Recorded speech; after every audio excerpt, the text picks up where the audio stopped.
All right, let's go ahead and get started.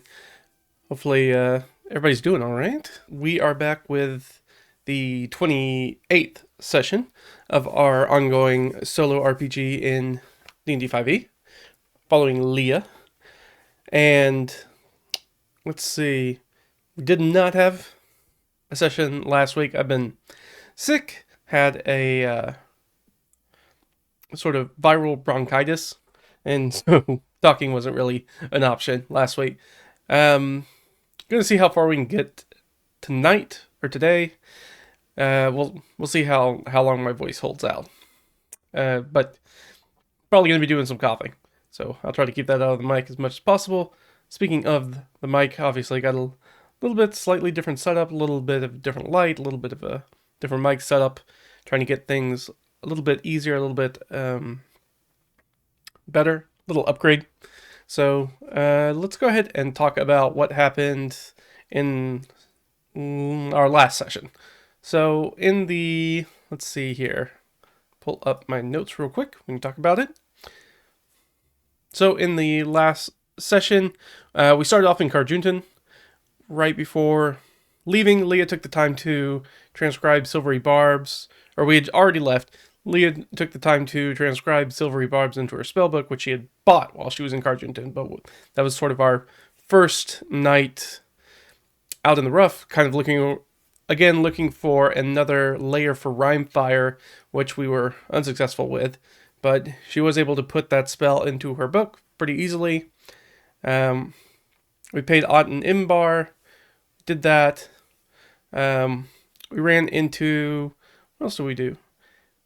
We ran into, oh right, we had the gelatinous weird ground cover we ran into that caused some sort of like headache confusions, where the DC was literally 2. We rolled 2 natural ones, so we had 2 people fail that, and then we had to go and find Delg and Arias' secretary and go corral them and bring them back. After that, we found an occupied campsite in the mountains, got attacked by 2 members of the Bounty Hunter Guild, who apparently are doing moonlighting as assassins. And we found out that they were sent by the Chimera. Now, we don't know the very specifics about the Chimera and who exactly they are yet, but we're going to find out more about that, I feel like. But we do know that they are, the Chimera has basically put out a hit for Leo. We don't really know the specifics about it yet, but we're going to find that out. Hopefully before more assassins show up, but we'll see what happens.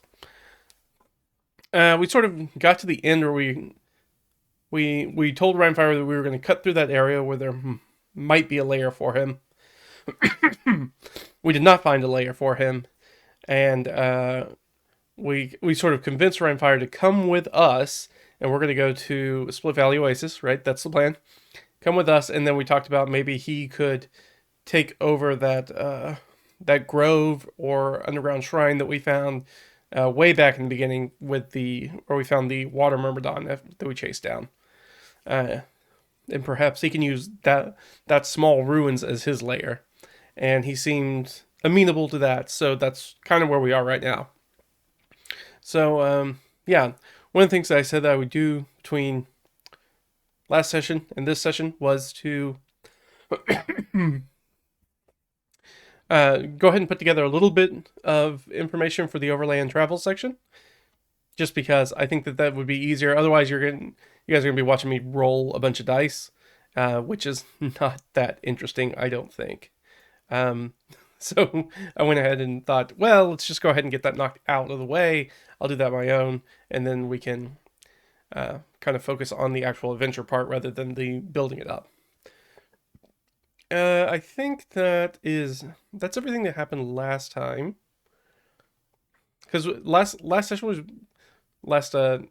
session was kind of short because kind of got to a point where I didn't want to start moving on into the overland travel section before we needed to. Now, of course, we've done the overland travel section once before, as Leo originally went from Split Valley Oasis all the way out to Carjuntan.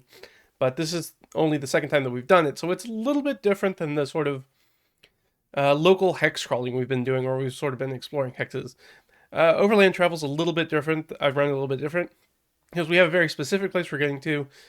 We assume that there's relatively a pretty simple route that we can follow, and it's going to take more time. So instead of with local exploration, we're looking at tracking things like specific hours and miles. Here we're talking about tracking multiple days at a time. So it works a little bit different. And so that way we don't focus too much on the travel, but still there will be things that happen on travel.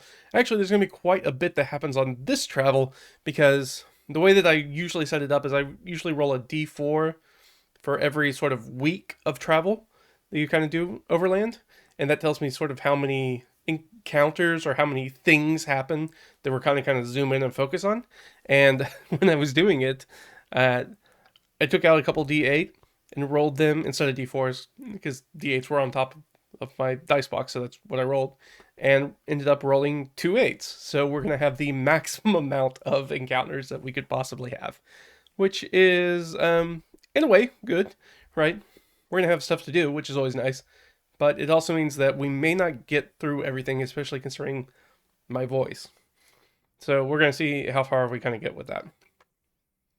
Anything else? Oh, there is a new video up on YouTube, or new as of the time of recording this, anyways, up on the YouTube channel. So that's at Red Ragged Fiend as well. So go check that out.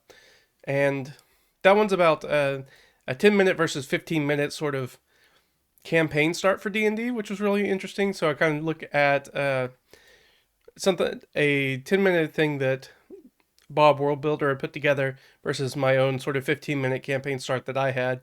And so we kind of look at them side by side and sort of one over the other. And then I go through Bob Worldbuilder's and I use his system, and then I try to recreate that same system in my 15 minutes. So we kind of look at how things are similar, how things are different, what each of those systems kind of focuses on, and what are maybe some parts that each one doesn't do as well. And you can look at it and figure out when you're getting ready to run your next D&D campaign which one might work for you, or if there's another system that you might want to use instead. So go check that out, and of course subscribe over there. So let's go ahead and jump into it. I'm going to go ahead and pull stuff up so you guys can see what I'm looking at. Go ahead and do that. There we go. So yeah. Here's our sort of session start. Like I said, we're going to have a bunch of things in here this time. I'm going to go ahead and this up a little bit so it's a little bit easier for you guys to see. So there we go. And the session start. That way my head's not in most of the way. So like I said, I basically split it up into 2 weeks here. So we have the first week that has our 4 potential encounters, and then the second week that's going to have 4 other encounters in it. And then we'll get down here. I have some extra stuff just in case we end up running down here and getting into Split Valley Oasis and the people we need to talk to and what we need to do while we're there. Speaking of which, because something I don't think I was thinking about when I was spending money back in Carjuntan for Leah is that does Leah actually have enough money to pay both Ott and Imbar at the end of this journey? She does. Okay, good. I couldn't remember how much money we spent. We still have quite a bit though, so we should be fine there because we got to pay them in total 40 gold once we get there, which is going to be kind of half our wealth, which is not great. I mean, I'd rather not spend it on sell swords, but I don't know. It is what it is, I guess. I guess we're just gonna have to deal with that for right now. I'm hoping that as they're both drawn more into what's kind of going on, that they're going to transition from people that we need to pay to help us to people who are going to have a vested interest in helping us. So, but that remains to be seen. So we'll have to figure that out. Let's see. Is there anything else we need to talk about? I don't think so. So let's just go ahead and jump into it. Oh, that's what we need. Of course. On here. Whoop, whoop, whoop. Whoop. That's what we needed. Let's refresh that. There we go. Forgot to bring the dice roller. That would be helpful. So we'll just go ahead and throw this down like there-ish.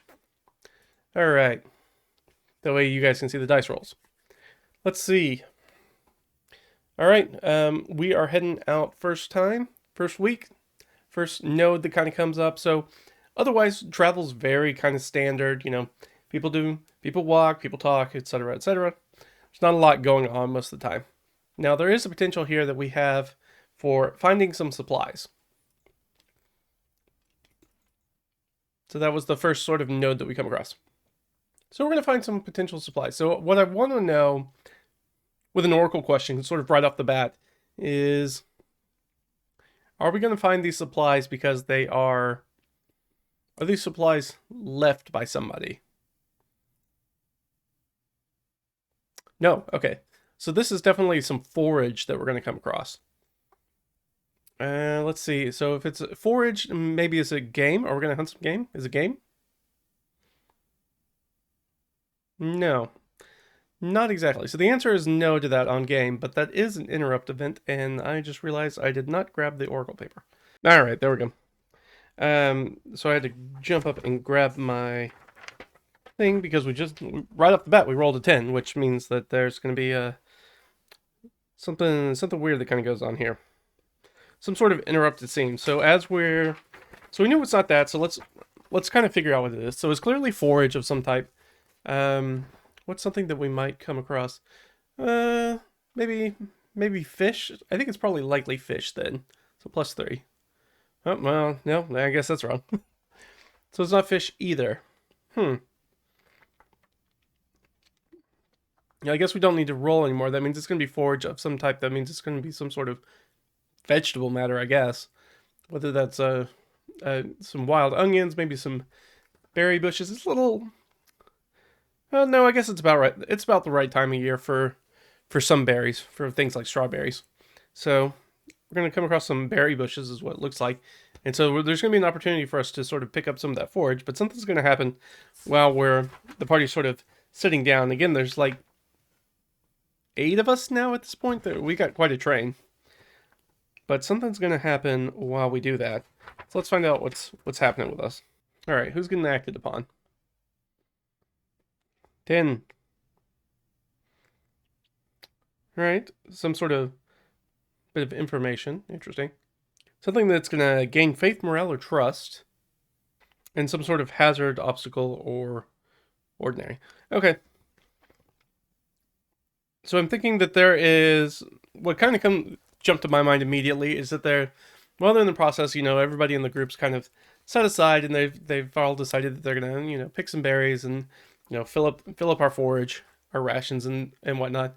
And in the process of doing that my thought is that there is some sort of serpent, so perhaps a snake, of the venomous kind that's going to jump out at somebody, and I think somebody is going to save somebody else.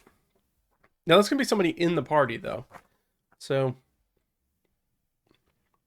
who in that part? I mean, it makes sense for it to be Ott, because Ott's got the highest survival.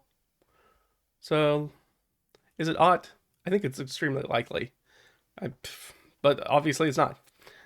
Who else could it be? It could be Delg. That's another likely candidate. Yeah, it's Delg. Delg to who, though? We got a number of people. But somebody who Delg is maybe not on super great terms with, which makes me feel like it's probably Ott. Either Ott or Imbar. It could be Imbar. Is it Imbar? Yeah, alright. So Imbar and everybody's sort of picking things, and then Delg kind of stops Imbar. Is like, hey, you can't.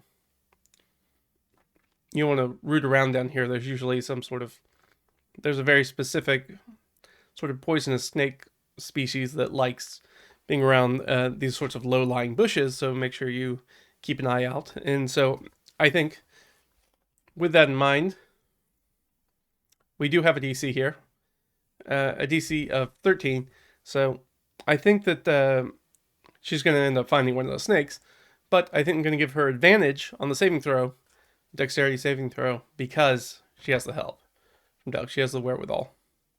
So let's look at Imbar. Imbar's dex save is +3.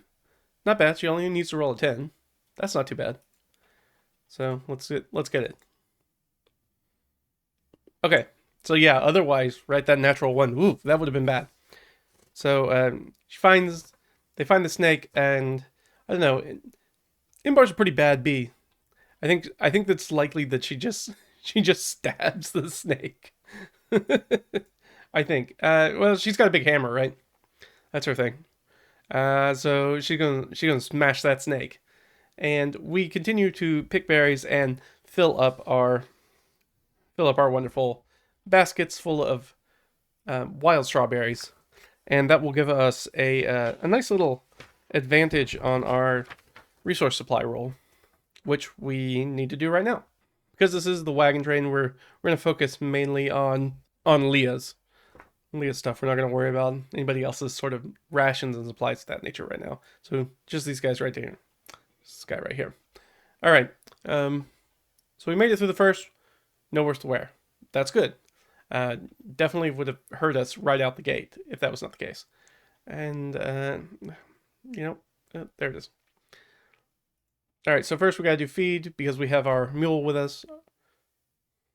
All right, that's good. And our rations, we have advantage on that roll. Didn't need it, but good to have it. Because we are full up on rations. We can't have any more rations. We are full up because it's the start of our journey. And we've done a good job of sort of like maintaining those rations and really sort of being very disciplined about how much we eat and things like that. Especially, right at the start of the journey. All right, well, that is good. That gave us 1. Now, one thing that we do need to check, and I did not add this down here, is that after that, and I'll just go ahead and add that in right now, is that what we need to do is we need to do a random encounter roll after each of these. So we're just going to add those to each of these because I forgot about them. So probably not going to come up, but, never say never. Never say never. All right, so we've done we need to do our node save. We're going to focus, again, we've got a bunch of people with us, so I'm just going to focus primarily on Leah. Now, Leah, again, has advantage with it because she's not having to carry around all her stuff because we have the mule, because we have animals with us. But we still need that con save. Yeah, I mean, that's 13 on the die. She has a bonus to con. Don't need to worry about it. We're good there. All right, so day 1, we're good. Good little. All right. No sort of random encounter.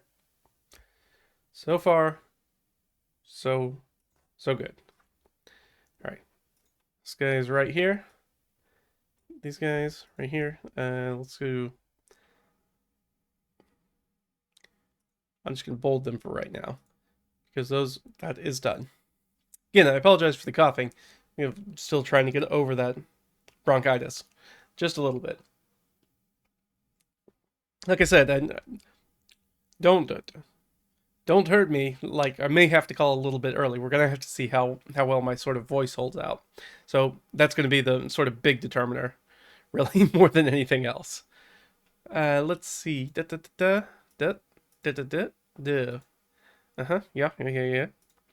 All right. Let's see. Okay, so we're on to sort of our next day. So the next thing that we kind of come across is a potential shortcut. So I think that this is going to be probably Ott that brings this up. Ott is the one person, everybody else that we're kind of in charge of and kind of moving along with are primarily from Cartoonton. So they're primarily from the city with the exception of Ott and Imbar, who are, one's our guide, our knoll guide, Ott, and she's a pretty good, she's very ranger-ish, let's put it that way. So she has survival and all those sort of skills, and she works as a guide, so she is particularly suited for knowing for something like a shortcut. Imbar herself is an adventurer, and so she probably knows some things, but actually it could be Imbar. So let's see. Let's just ask. Is it Ott who knows the shortcut? No. Okay, so it is Imbar. So Imbar is going to try to convince us to take a shortcut that should probably save us a little bit of time. So I'll give us a little bonus somewhere else down the line if we want to take it. Is that something that we want to take, though? Is it something Leah would take? Ooh. Tell you what, because I think Leah's knee-jerk reaction would be no, she's made this trip before. And she's made it with Ott, and she trusts Ott. So I don't think... And she doesn't super trust Imbar. She and Imbar have a little bit of beef about their sort of shared past together and, you know, the deaths between them. They've kind of buried the hatchet a little bit on that, but I'm not sure she super trusts her, especially over Ott, who is a dedicated guide. So what I'm going to do is I'm going to give her a wisdom save. And if she succeeds the wisdom save, they're going to stay the course. Because I think that's what seems like the more prudent option. So let's see. That will beat it. Leah has well, I said that. Does that beat it? Yes. Yeah, even with her -1, that DC 12, we're going to beat. So I think there's Imbar, and Imbar tries to convince people to take it, and everybody's like, yeah, you know, why don't we follow the road that we know will take us there? Sure, it might save us a day or two taking this offside route, but who knows what dangers that thing holds. Let's do, well, let's just ask. How does Imbar feel about that? Is Imbar hurt by people just kind of deciding not to really listen to her? No, not particularly. I'm not going to do an interrupt scene because we just did one.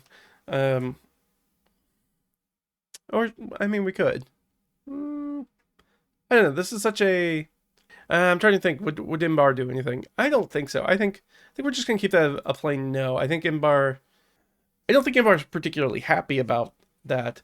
When she feels like she tried to like earnestly put herself out there and try to, you know, get in all of the group's good graces and try to share her own expertise. And they were like, yeah, actually, I think we're just going to follow our actual guide and go the roadway.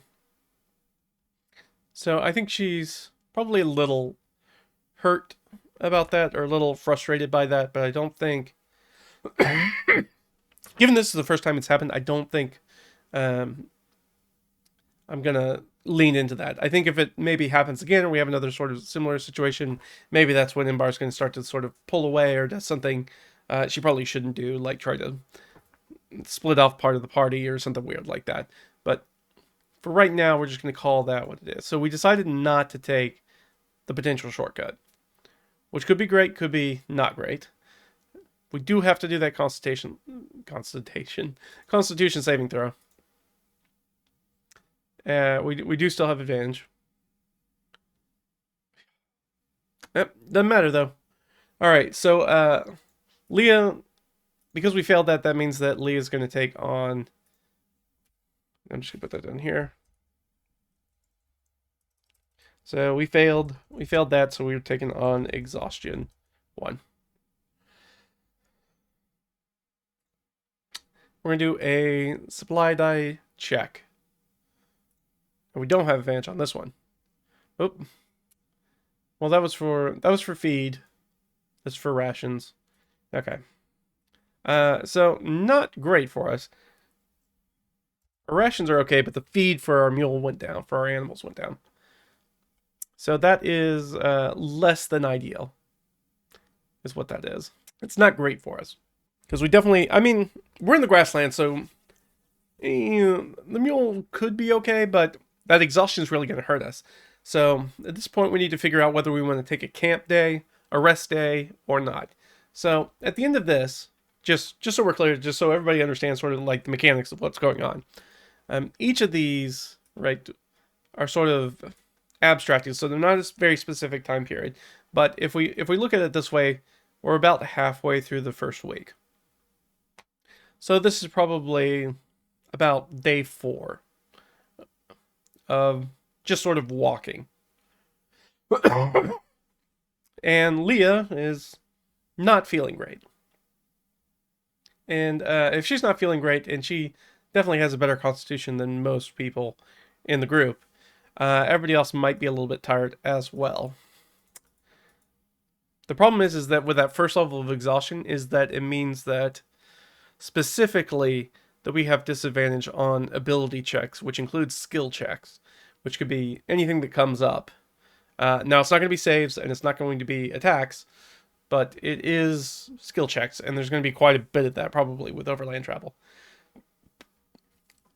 They're fine on their rations, so I think what we're going to do is we're going to take a camp day.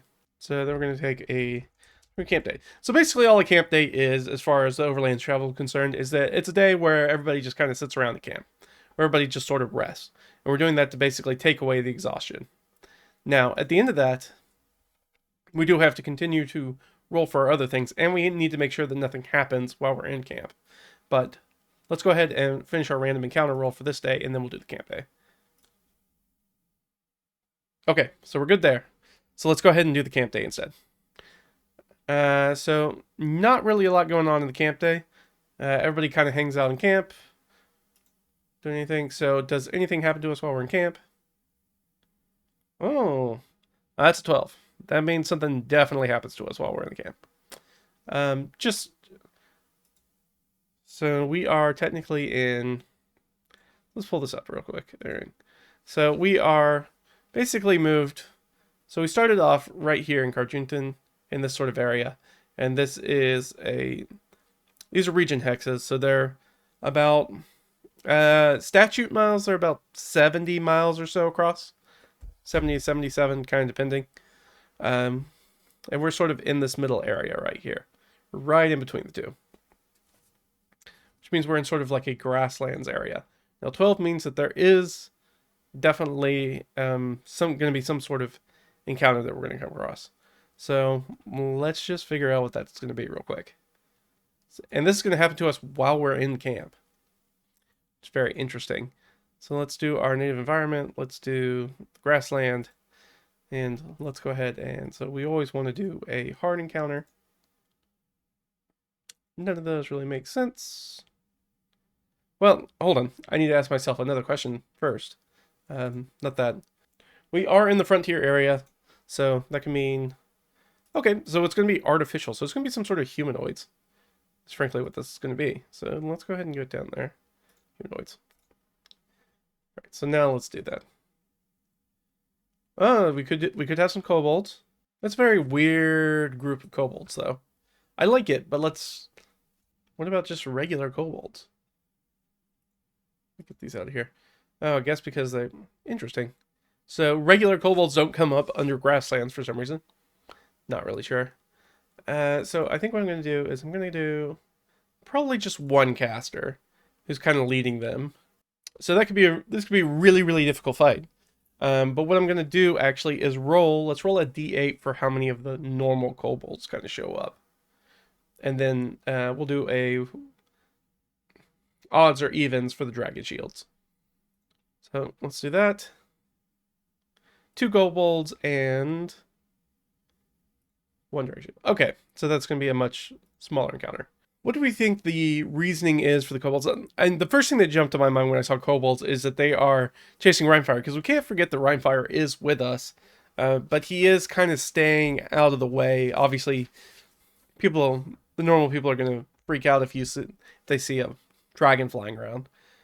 Granted, he's a small dragon. He's medium-sized. But that's still going to freak out travelers, especially while we're walking along the road. So I think he kind of stays in and out of the way, so you don't see him as often.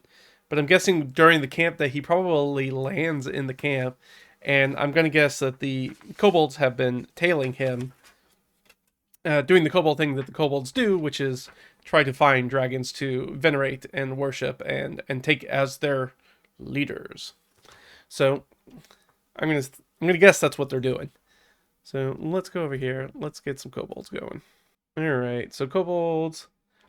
Oh, they have a dexterity +2.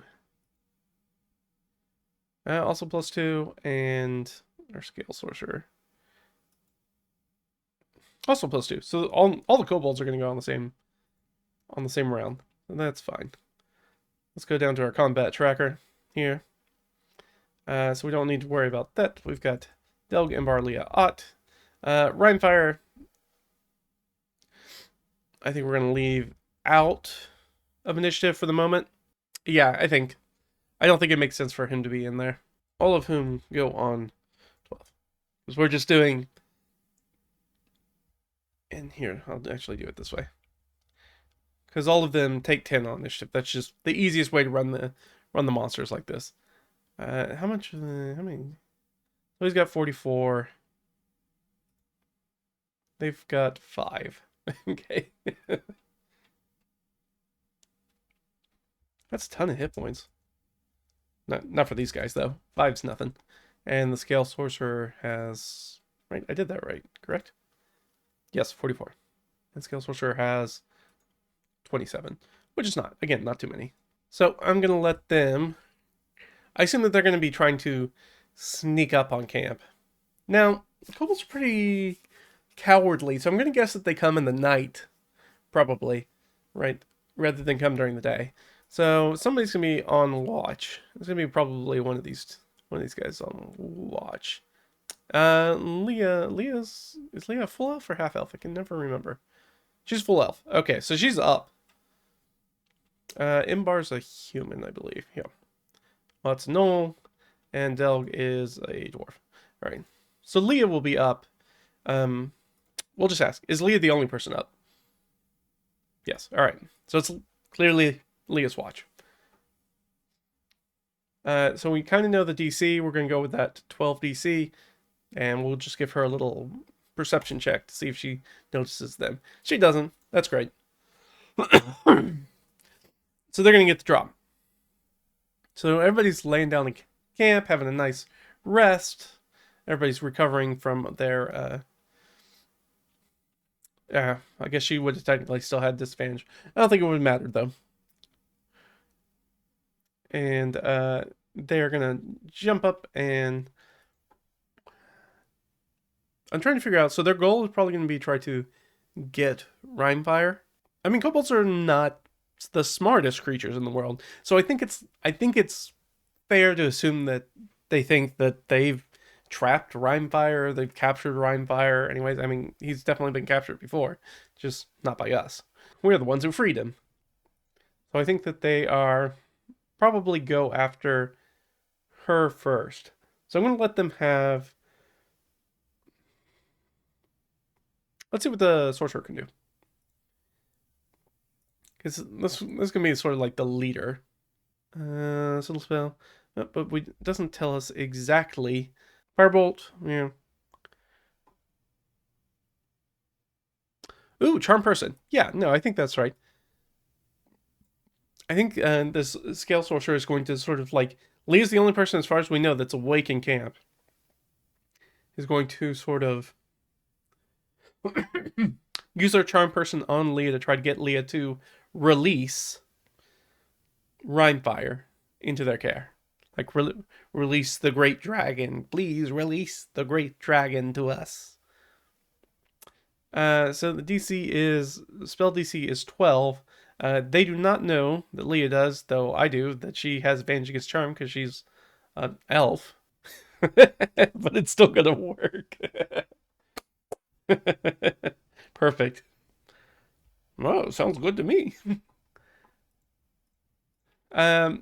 Here's the thing, is like they're trying to convince Leah of something that Leah's can't really do. So I think Leah kind of like perks up and kind of looks around because I think that they're hiding, and she definitely didn't see them. And I guess she kind of talks out loud, where she's like, he's here of his own accord. He's free to go where he wants, when he wants. I don't know what the response of the kobolds is going to be to that. So let's see. Let's see if they just walk into camp. I don't think that's likely. I'm going to give it a -3, but do they just walk into camp? Okay, they just walk into camp instead. So charm person lasts for how long does charm person last? An hour. Okay, so they step into camp. They're going to make some more noise though. So let's ask a question. Does anybody else wake up? No, everybody else is out. Everybody else is out cold. Nobody else is. Nobody else is paying attention. This is just Leah next to the fire and a handful of kobolds, including Rimefire. Rimefire must be asleep too, nearby. Uh, so she is charmed. She's available to help them in sort of any way, treating them as sort of a friend. Yeah, I guess they parlay. We'll do a little talkie-talkie. So they're going to talk. Obviously, Leah treats them as if specifically, well, actually, specifically that the sorcerer is a friend, not actually the other kobolds. So I think she's going to ask, like, are your friends, are the people with you, are these other creatures, are they dangerous? Are they a threat to us? I don't know what I'm rolling. Are they a threat to us? And I think that this is the kobold talking. He's going to try to convince her no. So insight check, I guess. Of course, that's what she rolls the natural 20 on. And she's like, oh, well, I mean, you guys are monsters. You are armed. You are in the middle of our camp. So I'm going to have to ask your friends, right, to put their weapons down, sheath their weapons and stuff. Do they comply? I don't think that's likely. I think they're probably going to jump on Leah. I don't think they're going to comply. Yeah, they don't comply. So we're going to go into, I guess, initiative. Does anybody else wake up? Yeah, okay. So we'll give somebody else a woke up. So we'll go Ott, Imbar, Delg, Rimefire. Rimefire's the one that wakes up. So as they're talking about that, and then we are... is it going to do anything before initiative happens? That sounds like a good question. Let's just ask the question. No. Okay, so he's awake. He's woken up to this talking, but not hasn't acted yet. But everybody else is still asleep, which is bad actually, because that means that I think that means that Imbar's not in her armor, which is not good, because I think she wears heavier armor, right? Yeah. So she will not be wearing her chainmail, so her AC is actually going to be like 11, 13 if she's using her shield, which she will probably do. All right, let's roll some initiatives then. Right, that's what we gotta do. All right, Delg. Ooh, up at the top. Who's next? Imbar. All right, so we'll move Imbar down. And I wasn't going to add Rimefire, but it looks like he's going to be in there anyways. Let's do Leah. Hey, it's good for her. Okay, so Leah and... So this is pretty much what the initiative order should look like. Delg. Delg is asleep. Nothing's happened. Leah's awake. But people are getting twitchy. So here's the question is, I'm actually going to give the Scale Sorcerer a dexterity saving throw, which is sort of like a reflex, to see if he can get out a command using his charm influence to stop Leah before she blasts one of these other kobolds. That's pretty good. I think that's probably going to save. Okay, so he's like, whoa, whoa, whoa, whoa, whoa, whoa, whoa, no, friends. So Leah will hold her action. She's gonna hold her action. If one of these little kobolds makes a move, she's gonna blast them with a spell. Ott. People are talking. Ott, do you wake up? I guess a perception check at disadvantage, right? Nope. Full asleep. Alright, it's the kobold's turns. What I'm going to do is I'm going to give, specifically these low-level kobolds, I'm going to give them a charisma saving throw. And this is sort of a keep their cool kind of thing. So they need to roll 12 or higher. That's sort of the DC for this. Okay, one of them does. One of them does not stay cool. One of them's going to yell out and try to jump, I guess jump on Leah and try to stab Leah. Yeah, they're all up there talking, so I'm guessing it's going to go with the dagger. So roll to hit on Leah. But actually, Leah's spell's going to go off first, so she was just going to firebolt. So she'll firebolt this guy. Ooh, I don't think that hits. It's 11. I think kobolds have a 12, though. I think they have a 12 AC. They do indeed. All right. So she shoots one off into... So a streak of fire goes through the night into the sky, but he jumps in with a little stab. And I think we'll miss. I think that's a 12, right? I think that plus 4. Yeah. All right. So it tries to attack, but also misses.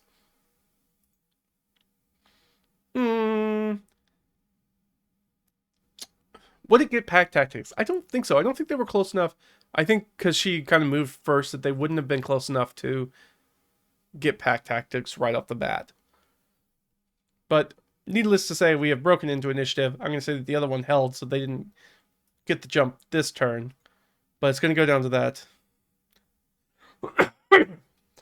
Dragon Shield, who is definitely going to move. It's going to step up and try to probably knock her off her block. And probably going to succeed at it. Let's see.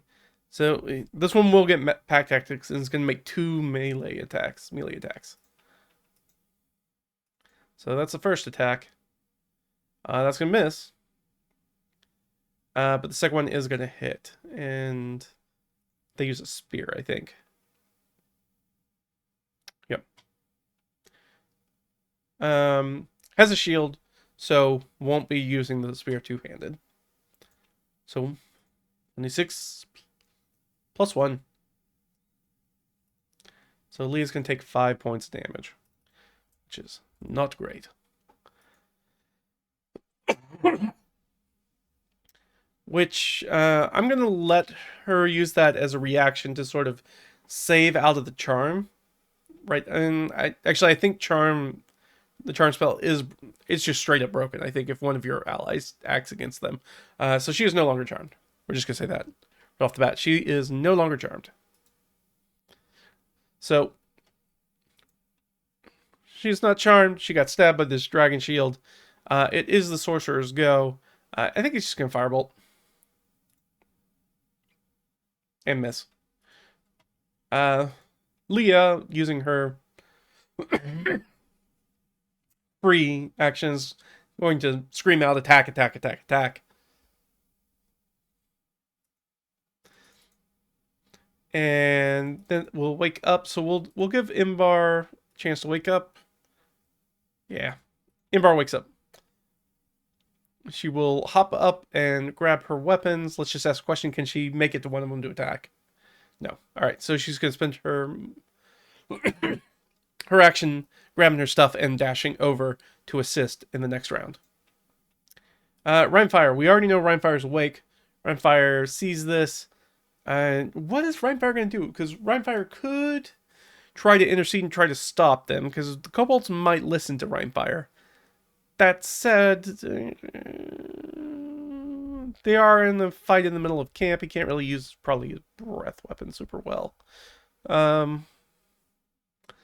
Let's Let's see. Does he try to talk the kobolds down? They're already hostile, so I'm going to say, yeah, you know what? I think it's even, because if Rimefire is really smart, and he's a, even though he's a young dragon, he's not a dumb dragon.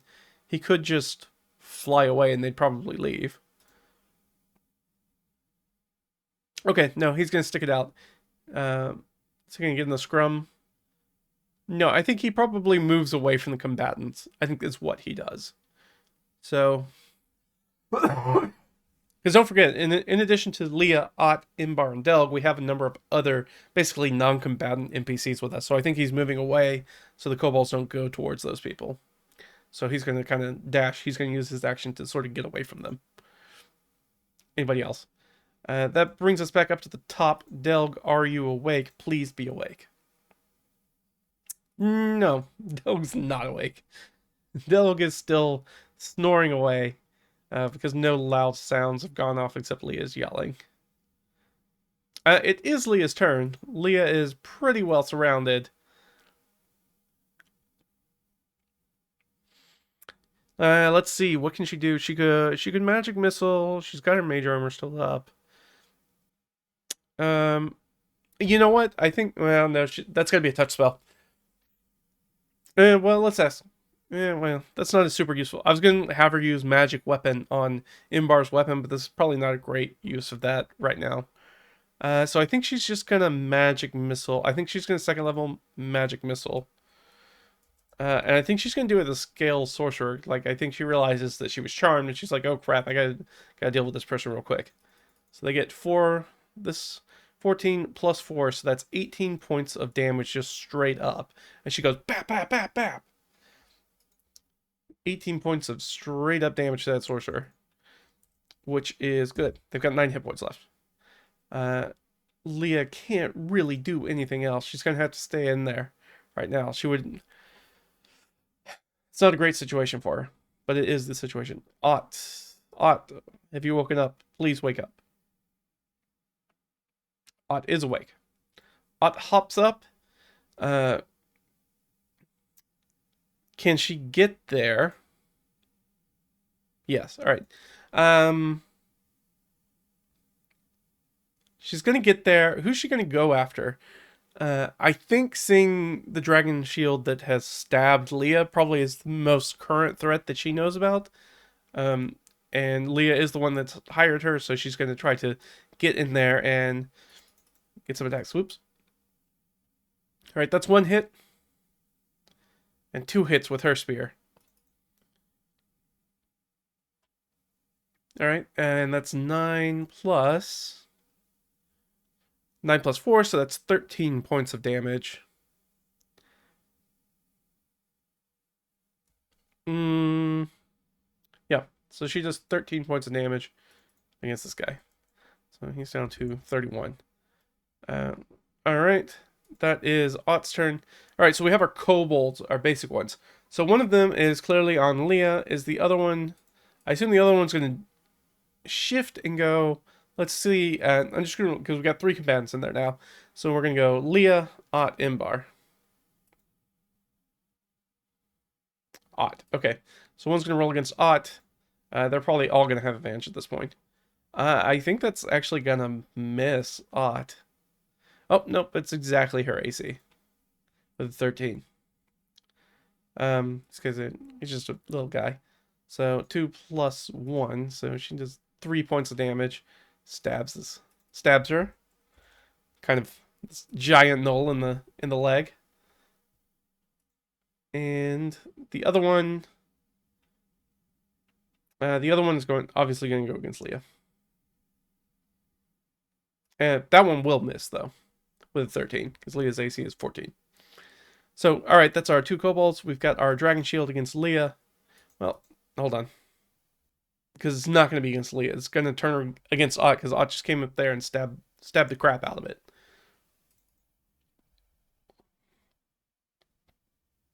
Will hit Ott. Actually gets 2 attacks. Ooh, and a crit. Ooh, that's not good. So Leah is going to Silvery Barbs that. She's going to take away that crit.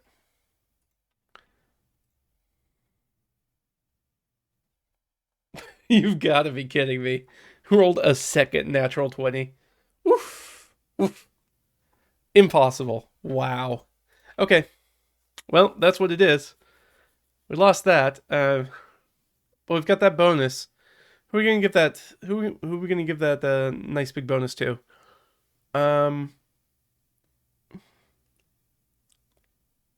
Let's give it to Imbar. Imbar's gonna take that extra advantage, basically. But let's. Sorry, they're D6s. He's using the shield. All right, so 8.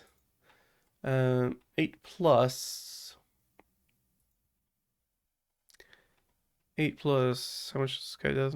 Plus 1. So 8 plus 2. So 10 points of damage. That's not too bad, actually. That's not too bad. That could have been way worse. All right, so Ott is not looking great. Almost down to half, right out the gate. And our sorcerer. I think our sorcerer. So, Oracle question: does our sorcerer disengage? Because I think that would be the smart move. Nope, not going to disengage. All right, so going to be all up in there in the melee. Does have some spells though, right? Hold on. Let's see. Could use some sorcery points to hide in the spell. I don't know. Could use chromatic orb, but I feel like it would. This kobolds would. I guess they could use scorching ray, right? Hold on. Let me double check scorching ray, because I think we may have too many people kind of bunched around for scorching ray.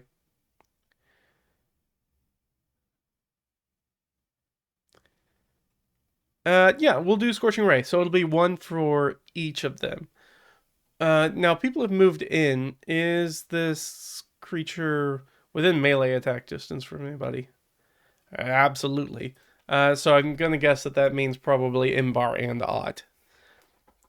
Now it doesn't provoke, but does have disadvantage while shooting like that, which is not great. So we'll go against Imbar first. All right. Gonna hit Imbar.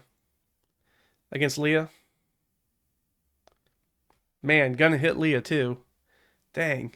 And against Ott? Miss Ott. Okay. So Imbar is going to take 5 points. And Leah's going to take 8 points. All right. So Leah not looking good. So Imbar's looking okay, but Imbar's AC sucks. Oh,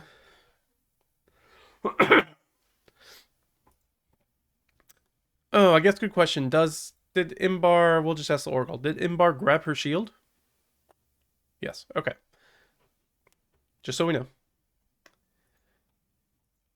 Right, well, that makes it, who's at the bottom? That is Imbar. It is Imbar's turn. Imbar's next to that scale sorcerer.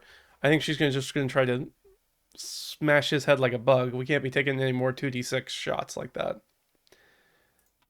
We do know that she's got advantage because she's got gang up on that.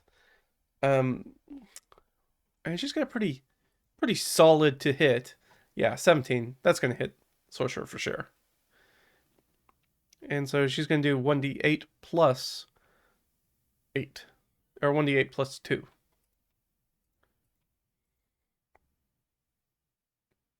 For 4 points of damage. So that sorcerer is still up. Nah, I don't think she gets another attack, does she? No. And she doesn't need to heal herself yet. What we really need is for... Oh, I forgot that she has gang up. So she's going to do another 2d6 damage. There we go. That's good. That's what I was looking for. All right. Yeah, she absolutely smashes that sorcerer. Which leaves us with the dragon shield, who's pretty tough cookie, and the 2 kobolds, which are not very tough. But that is the leader out. So I think at this point, those normal kobolds are going to have to start making some morale checks, or else they're going to probably bug out. That's Imbar, though.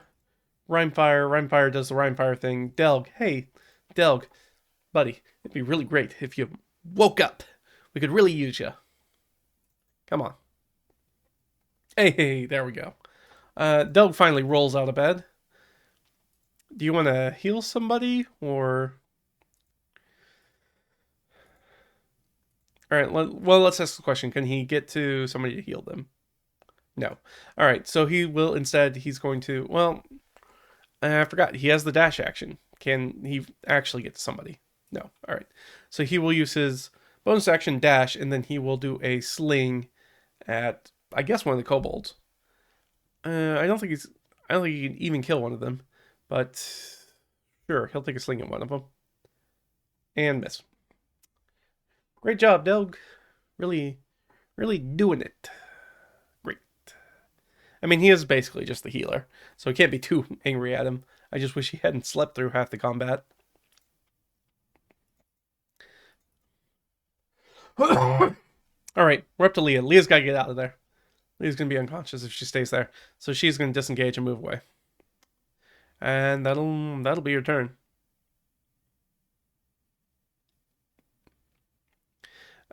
She will spend her action to... She's gonna move far enough away that nobody else is gonna be kind of around her, and then she's going to pop Igni in on her shoulder, and we'll have Igni hold an action to do his fire thing if anybody comes at her. That brings us to Ott. Ott has that dragon shield on her. Can she reach one of the kobolds? I think that's extremely likely. Yeah. So she's going to go for a kobold first. We'll take the crit. There's no way she's not killing that thing. It's got 5 hit points. But she's going to use that bonus action to do a bite attack because she killed somebody now. So now she can use a bite attack on, let's say, the other kobold. Which she's going to miss. But she does have her second attack, and she'll do that on the dragon shield. Man, low rolls. Can't get above 5. But yeah, so she has a rampage. So after killing a creature in melee, she can move up to 15 and make a bite attack. She did that, she missed. And she did her 2 attacks. But more importantly, she did kill one of these kobolds. Which is good. Now it is said kobold's turn. Kobold needs to make a morale check.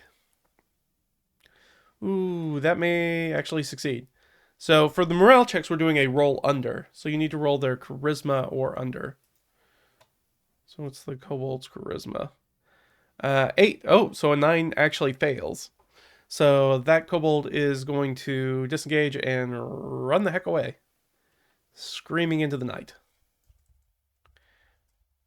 Which will leave us with the dragon shield, who is now also wildly outnumbered and also needs to make a morale check.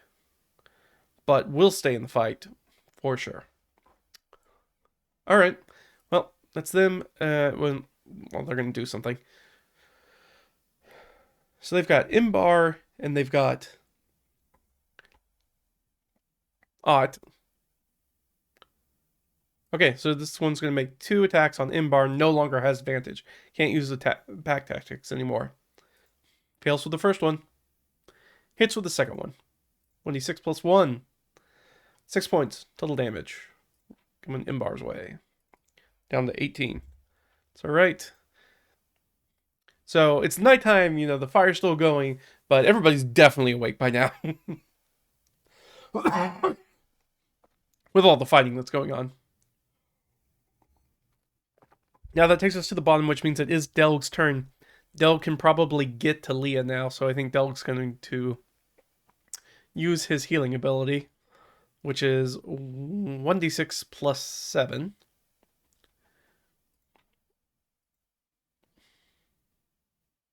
Okay, So Leah's going to heal back 11 points, which puts her good. And we'll just put a little X there so she knows that she's gotten that heal thing, because you can only get it once per short rest. So she's not going to get any more of those. At least not tonight. And that's all Del can do on his turn. So that brings us back up to the top. Sorry, Del was at the top. Leah, nobody jumped on her. She's going to use her firebolt and miss. Great job, everybody. Ott will attack. Ott still has advantage. We'll hit once. And only once. So 1d8 plus 2. 6 points of damage. For this guy right here. Who's still got a bucket of hit points. It is their turn. They are probably going to end up running at this point, but let's check. 6 is going to be really close. Is that below... Oh, it's got a charisma at 10. Yeah. So that, man, this thing backed up against the wall is still in the fight, just wildly swinging around its spear, just trying to stab at people, protect itself. So can't really move without taking a whole bunch of opportunity attacks, or taking 2. So it's just on the defensive kind of right now. But it will take a couple strikes at somebody. Let's see. Still got 2 targets. All right, one for Imbar and one for Odd. So for Imbar first, that'll hit, and for Odd, that will also hit. So 4 for Imbar, 5 for Odd.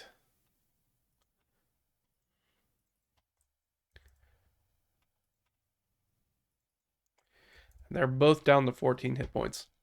Man, this dragon shield is in it.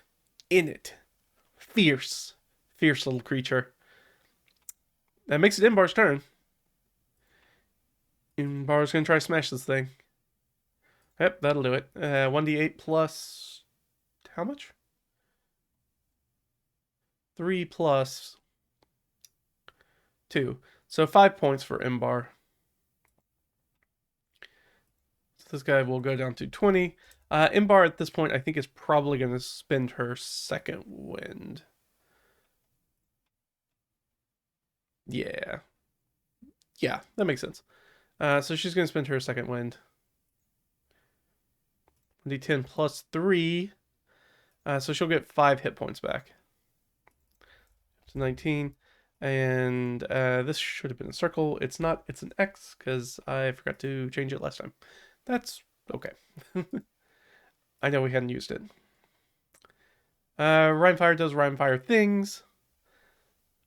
At this point, well, all right, we'll give the Rimefire the chance to intercede. Does Rimefire intercede? Yes. Rimefire is overcome with the tenacity of this kobold, right? This kobold is fighting a 4-on-1 fight by themselves to try to free a dragon that it doesn't know and doesn't really serve. Just for the opportunity to serve that dragon.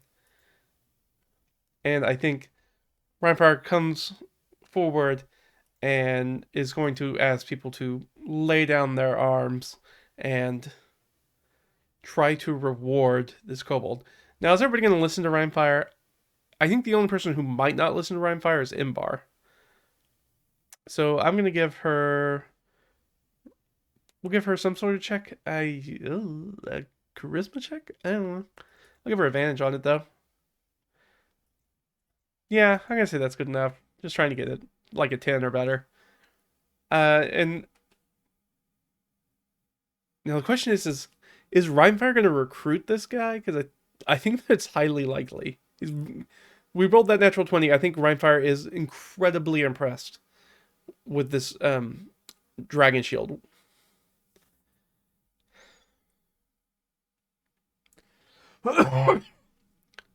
So, yeah, I think we're going to try to... He's going to try to convince them to join them. Yeah, they do. All right. So we pick up a dragon shield, I guess. So everybody kind of comes to an accord. Everybody kind of calms down. Obviously, that dragon shield is going to be loyal to Rimefire and not loyal to Leah or anybody else in the group. But we will go ahead and fix everybody up because we're not going to have any more encounters for this day. So everybody's going to get back to full hit points. We're going to get some spells back. Everybody's going to get their abilities back. This overland travel still kind of suffers from that same sort of, well, I guess not. That's not true. Usually, right, one of the problems with overland travel is that if you have an encounter, everybody has like everything. Normally we wouldn't, except this was the first encounter we had, and we were literally taking a camp day.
Alright, let's go ahead and get back to it.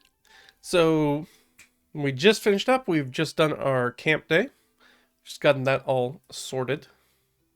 And now we can go ahead and get back on it.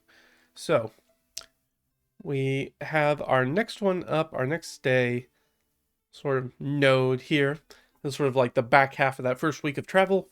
We're going to come across some sort of hazard. Now, I didn't preconceive what that hazard was going to be, just that there was going to be a hazard when I was doing the prep work. So, we do know that we're in the frontier range, so it means that there's a pretty equal chance of whether it's going to be some sort of artificial, some sort of natural, or some sort of weird hazard.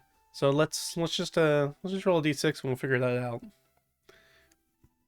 All right, so some sort of weird hazard that we're going to come across, or some sort of weird obstacle. Let's see. I've got some handy dandy, just improvised hazards we can look at, since we're kind of doing this on the fly. And let's figure out what that's going to be. All right, that's a 17. So some sort of font or geyser. So what's going to be weird about it, though? That's very interesting. All right. And we can get rid of these guys, too, now I'm thinking about it. Did I just roll another 17, or did I not roll? It's not paying attention. When in doubt, we'll roll again. 4. Okay. 4. Easiest way to do that is look here, and this will help us. So 4 is going to be the very first one. Alright, so some sort of aberrant thing. Some sort of aberrant...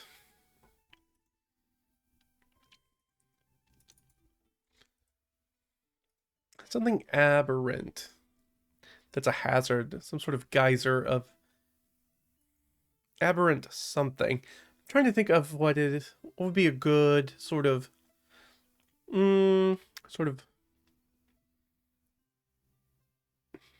aberrant thing that would kind of explode out through a sort of a geyser, something that's erupting out of the ground, some sort of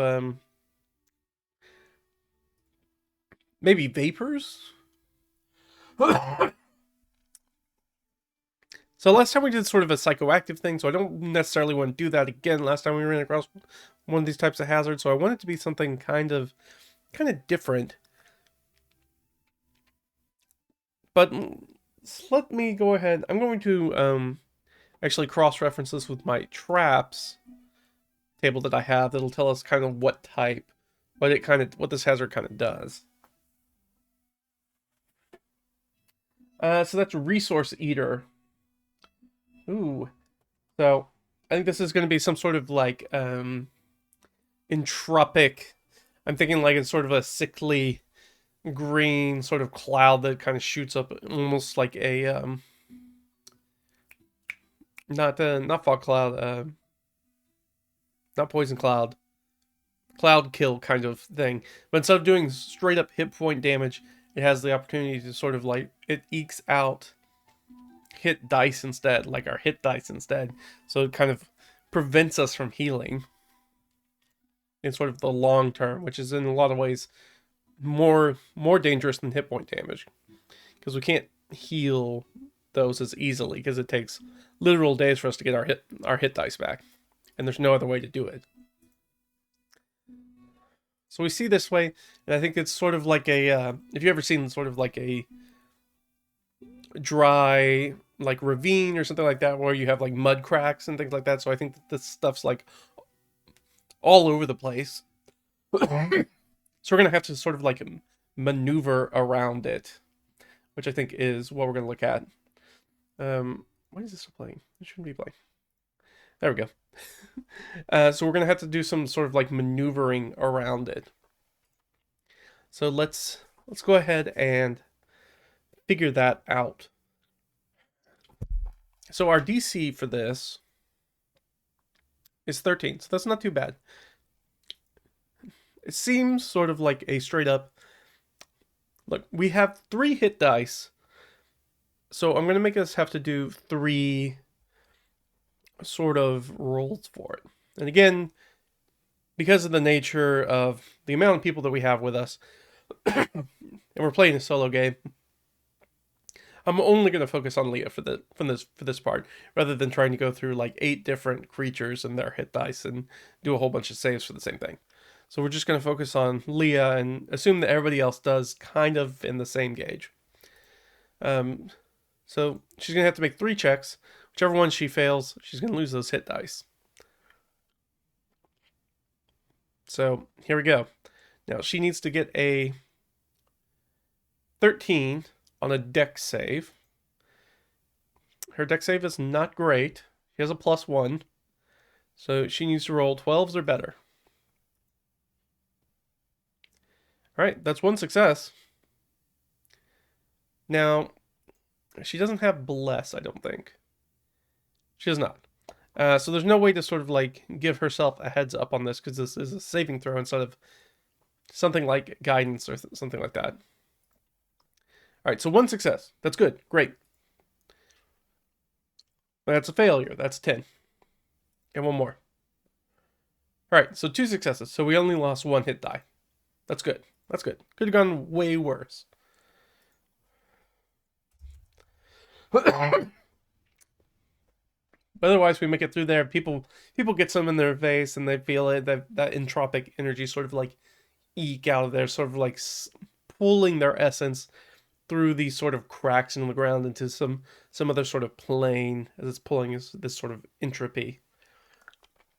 But they're able to make it through without disastrous consequences.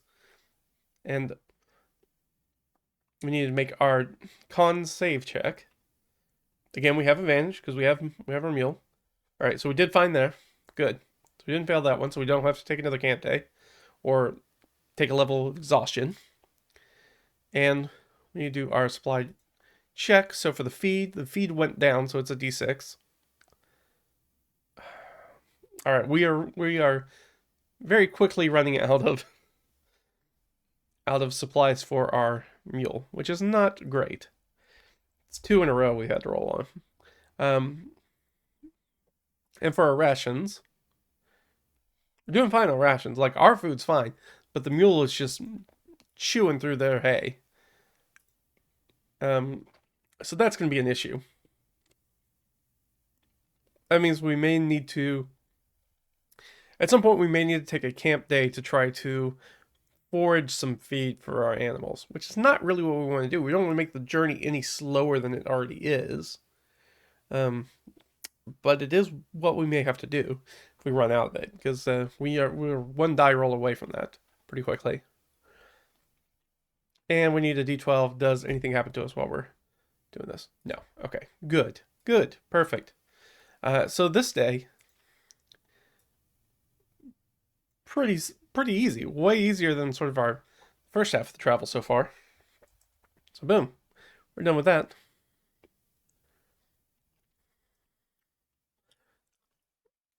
Hold on. There we go. All right. And this time we know on our last one we're going to come across some sort of wildlife. I put down here weird life because it's going to be another sort of weird aberrant thing. I already knew that because I rolled that up. I just don't know what kind. All right. So we're going to come across something aberrant adjacent. I was going to... Here we go. There's a little sheet in here that makes this way easy for this. I need to add these notes to our solo RPG stuff. So every time we have to come across one of these, I don't have to go digging for it or try to remember it off the top of my head. So we do know that it is something weird. And rolling the d20 will tell us what kind of weird it is. And weird just means that it's not from the prime material plane. We rolled a 4. That's an aberration. Do I want to do another aberration? We've done like 3 or 4 aberrant things in a row. I mean, I guess it stays on theme. Might as well. Me personally, if I was playing just solely for myself, I might re-roll it. But we are trying to stick with the die rolls, so go with this. Some sort of aberration creature that's going to be here. Overland sugar. I guess that's a good question. Is it one creature? Or is it a group of creatures? Okay, so it's not one creature. Is it less than 4? No. Okay, so it's more than 4. That's not going to give us a ton. So we can do that down here. We can make this a horde instead. That's a lot of CR1 quarters.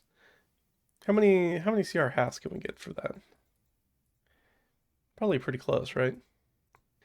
So like D4 plus 4 gazers. I'm trying to remember what gazers are off the top of my head. All right, so 7 gazers. What are gazers? I don't know why I'm drawing a blank on those. Like the name sounds very familiar. Like I should know what this is. Oh, right, they're the little mini beholders. That's right.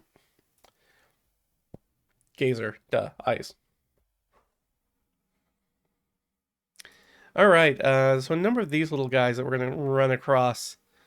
We're gonna run a group of 7 of them, which is very strange. I'm trying to think. We don't know. So here's a question: Let's make a perception check. Okay, we rolled them, so we're gonna see them first. I feel like.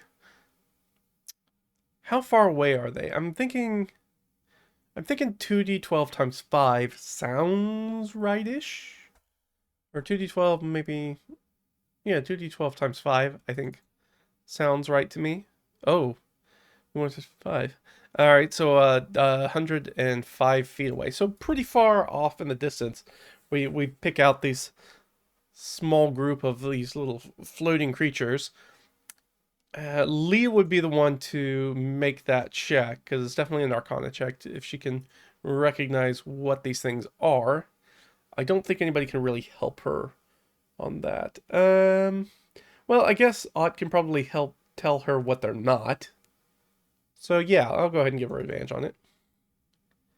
Yeah, she's gonna hit that all day long. She has great intelligence, and she's definitely trained. So she identifies the creatures. Seems kind of weird. They're probably out here. Now it would be cool to maybe grab one of these guys as a familiar and maybe get rid of Igni. I like Igni though, and it kind of works with the primordial thing. But it would be a neat thing if Leah didn't already have a familiar to sort of deal with that. So do we want to hide from them? Obviously she knows they're close to beholders, right? They're in the same sort of, I guess, taxonomy as beholders, which means they're really dangerous. So I think she would probably have them hide, so maybe they try to find some cover and hide from these things. So let's do a little hide. Do we hide? Yeah, probably.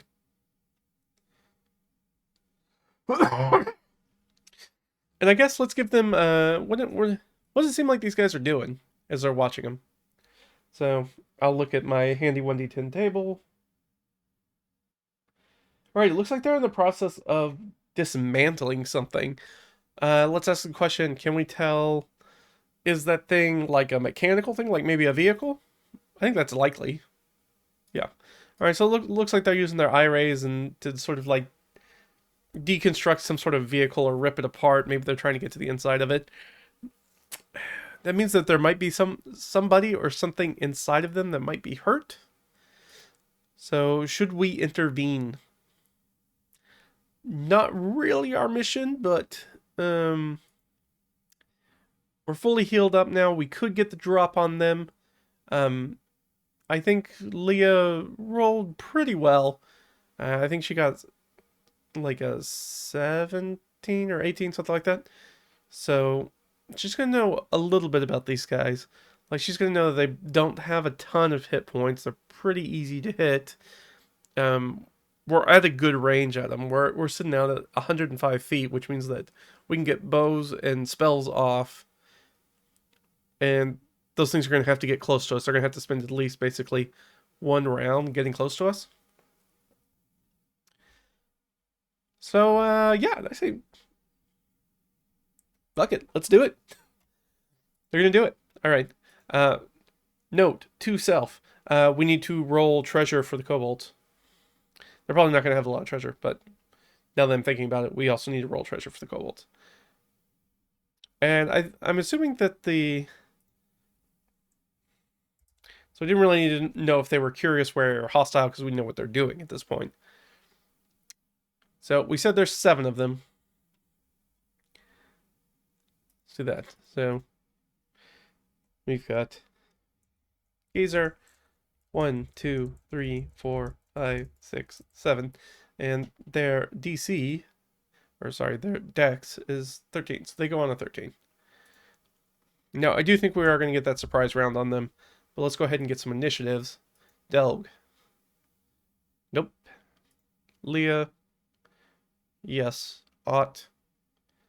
Let's be close for Ott. No. Okay. And then again, we're going to have Rimefire kind of set this one out. Because again, Rimefire's not kind of really with us most of the time during the day. He kind of shadows us as we move because of, you know, kind of obvious reasons. The whole flying dragon thing kind of not a great look. Draws a lot of attention. And we need one for Inbar. Come on, girl. Hi, hi, hi. Low, low, low. Above Delg, but not great. All right, but everybody's going to draw down, and then we'll do some attacks because they're going to get that surprise round right off the bat. Leah can firebolt from this distance, 120 easily. Yeah, surprise. I'm going to give him the advantage, right? That'll hit. 6 points of fire damage. So she'll hit the first one for 6. And then Ott's going to take a shot. Hold on. Technically, she's outside of 60. Hold on. I'm trying to remember the range for longbows in 5e. Yeah, 150 to 600 is the long range. Okay, so this is a straight roll for her instead. That's going to hit, and she's got a second one. I think that will also hit. I think she has a +4. She does. Okay, so she's got 2 hits. And longbows do D8s. So the first one, 3 points of damage, which means she's going to have to waste both to kill that one. So he killed one gazer. That could have gone better, honestly. Imbar. Imbar also has a longbow. She only gets 1 shot, though. But she's going to crit. Nice. 8, 9, 10, right? 8, 9, 10. Yeah. All right. So she does 10 points of damage. That next one, she slaps that one real hard. And what is the range on a sling? Can a sling even go that far? I don't think so.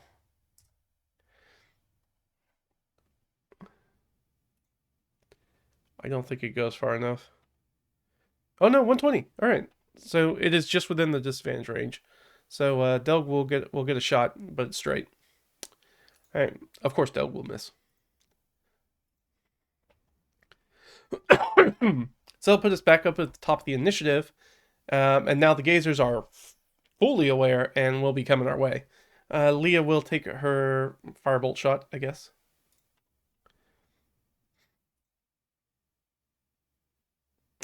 And miss. That's not great. All right, let's look at the gazers because the gazers have some weird stuff. Aggressive as a bonus action, the player can move its speed towards a hostile. Oh, but they can only go 30. So 30, and then it could dash.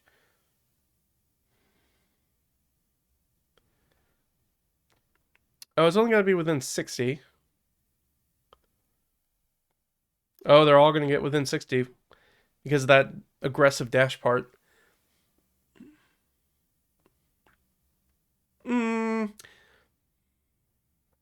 Now, we did hide from them. Do they see us? How many of these guys see us? Right offhand. Let's just ask. How many of these guys see us right offhand? 5 of them. Okay, so most of them, so all except 2. So we'll just put like, or I guess all but 1 now at this point. 1, 2, 3, 4, 5. So we'll just say this last guy is, he's the slow one in the group. And he's kind of, looking around. But everybody else is coming in hot. They're going to be able to get all the way in range. And let's see, they can fire against...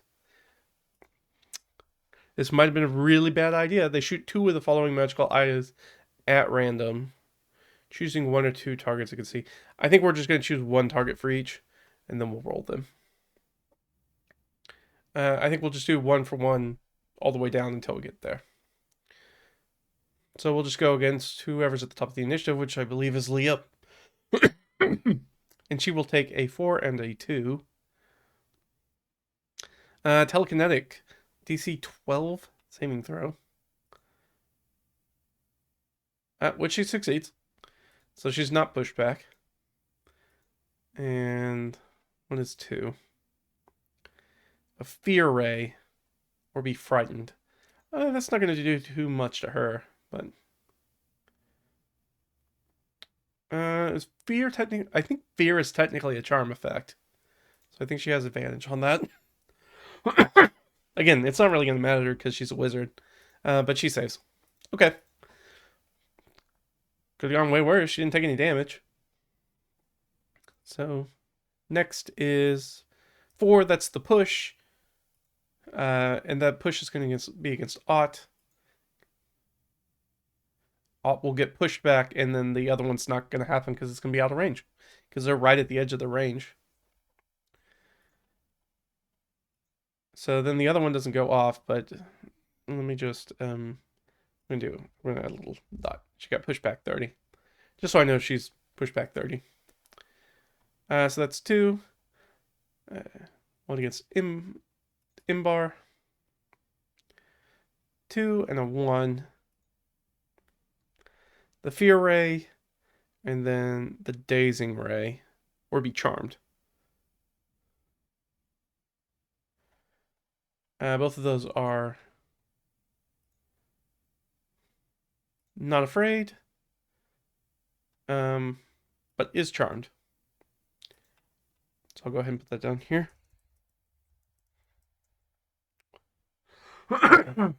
Which just means they have disadvantage against, but I think only against that one. Be charmed until the start of the gazer's next turn while the target is charmed in this way. Speed is half and disadvantage on attack rolls in general. Okay. And then we have 2 for Delg. So see if it gets pushed. Does it get pushed? Nope. And then he's gonna finally get hit with the damaging ray, the frost ray. Oh, but it's not half damage, which is good. Doesn't need to make a dexterity saving throw. Fails it, will take 3d6 cold damage. So Delg will take 11 cold damage. So down to 21. So not great. Not a great first round. Could have gone a lot better. We could have rolled... If we'd rolled a little bit higher on our damage and killed some of these guys before they got to us, that'd be great. But that is not how things went. Imbar, however, is charmed. Now, at least now she has all her armor on, unlike the previous fight. Is she going to rush into the fray? These things probably aren't going to get any closer. They don't need to be close. They only need to be within 60. She'd have to spend an entire turn to get over there. But she'll shoot and move forward, I think. So I'm going to give her a little plus. Well, I guess technically it's Ott's turn. But that's what Imbar would do. Is Ott going to close? Ott's probably just going to keep using her bow. Oh, no, because Ott can get there.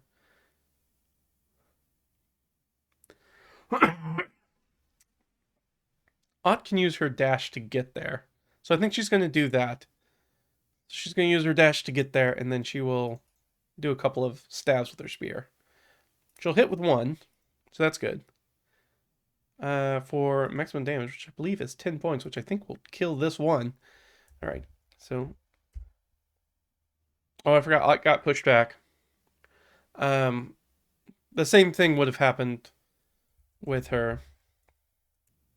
The same thing would have happened with her longbow. It's not going to make a ton of difference. The attacks are the exact same. And the damage. The only difference is she's not up on them yet. Imbar will move up next to Ott, but will also take another shot with her longbow. That will hit. Do some damage. Also 10 points of damage. Nice, guys. Really stepping it up. Nice. Delg,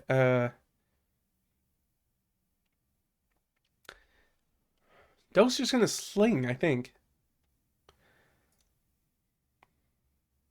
And miss. Which is the top, which is Leah. Leah's looking at that hurt one. Just try to knock that hurt one out. Yeah, that should do it, hopefully. Come on, 3+. Yeah. Alright, so Leah zaps another with some fire, and they take down that one. And now we're closer to even footing as far as the fight's concerned. It is the Gazer's attempt, so the Gazer, that one slow one's now paying attention now. And again, we've got four people. We're just gonna go right down. Right down the line. So does Leah get pushed? Yep, she gets pushed back, and then it doesn't matter for the second one because she's going to be out of range of 60. Next one, which is the charm, right? The charm and the fear. Oh, I forgot. Imbar had disadvantage. Forgot about that. I think Leah's hit would have killed them anyway still. So, but Imbar's no longer charmed, at least for right now. So Ott gets hit with a 1 and a 2. We'll do the 2 first. That's the fear ray, and then the dazing ray. Nope, feared. So she is frightened. So she can't get any closer. Unfortunately, that stops her right in her tracks as she's trying to charge up on them. And then against Imbar, we got the same thing. 1 and a 2. Yep, that's fail there. Alright, charmed and feared. Dang. Alright, and then the last one's going on Delg.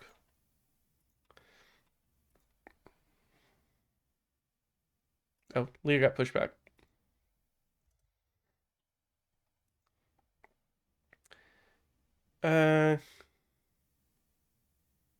Alright, charmed. Push back. Yep. Alright, so Delg also gets telekinetically shoved and is also charmed. Which is not great. These enemies, Gazers are not, as we're very quickly learning, they're not particularly deadly enemies, but they are really annoying.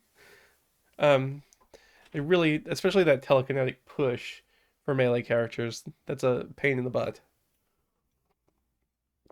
And there's enough of them that they'll just kind of keep pushing us away and away and away and away and away. So we're gonna have to deal with that at some point. Um, do, do, do. Look for da da da. Let me see. Doop doop. All right. So those are all the gazers. Nobody got hurt, thankfully. Ott is afeared, though.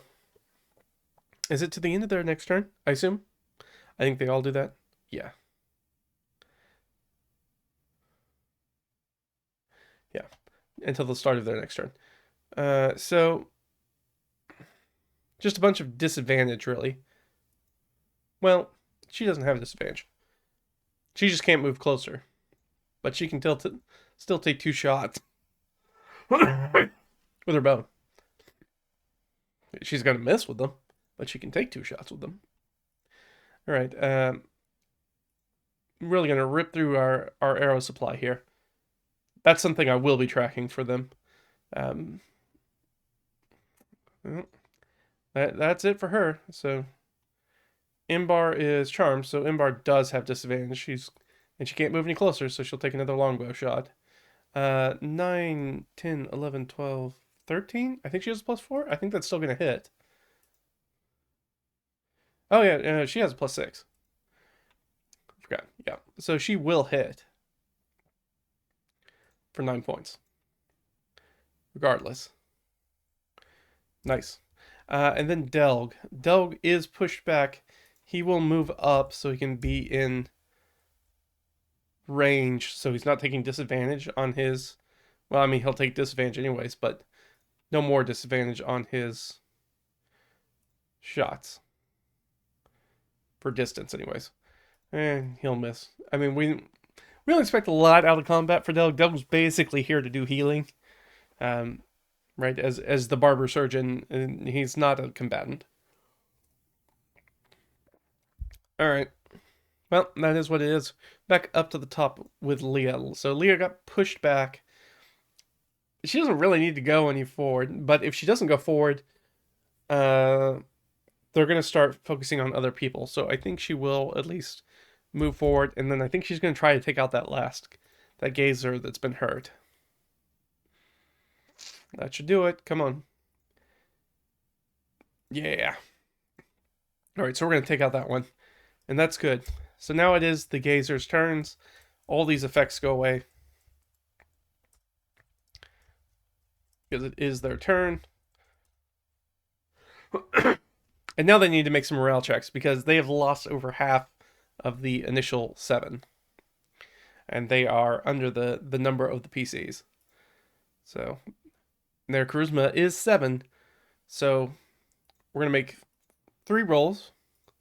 They need to be 7 or less for them to stick in. That ain't going to do it. 20s are usually good, but not this time. 1 staying.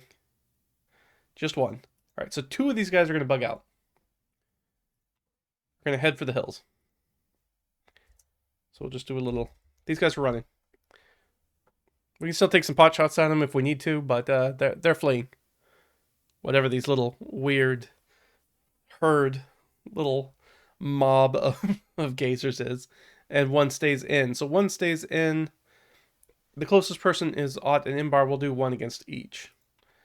So against Ott and against Imbar. Alright, so Imbar's going to potentially take some damage. We'll do Ott's first. Ott saves.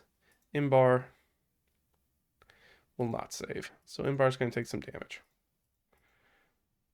Wow. 3 1s. 3 1s. Wow, absolutely minimum cold damage. Couldn't have been any better than that. Fantastic. Wow. The statistical odds of that is pretty low. Pretty low indeed. That's what, that's like 1 out of 6 is 17%, so 17% of 17% of 17%. So low. Does not happen often. So she takes that. the others do a full dash action the other way. So they were 60 away from Leah, so now they're 120. So they're like at the edge of the range for Leah. They're basically back where they started.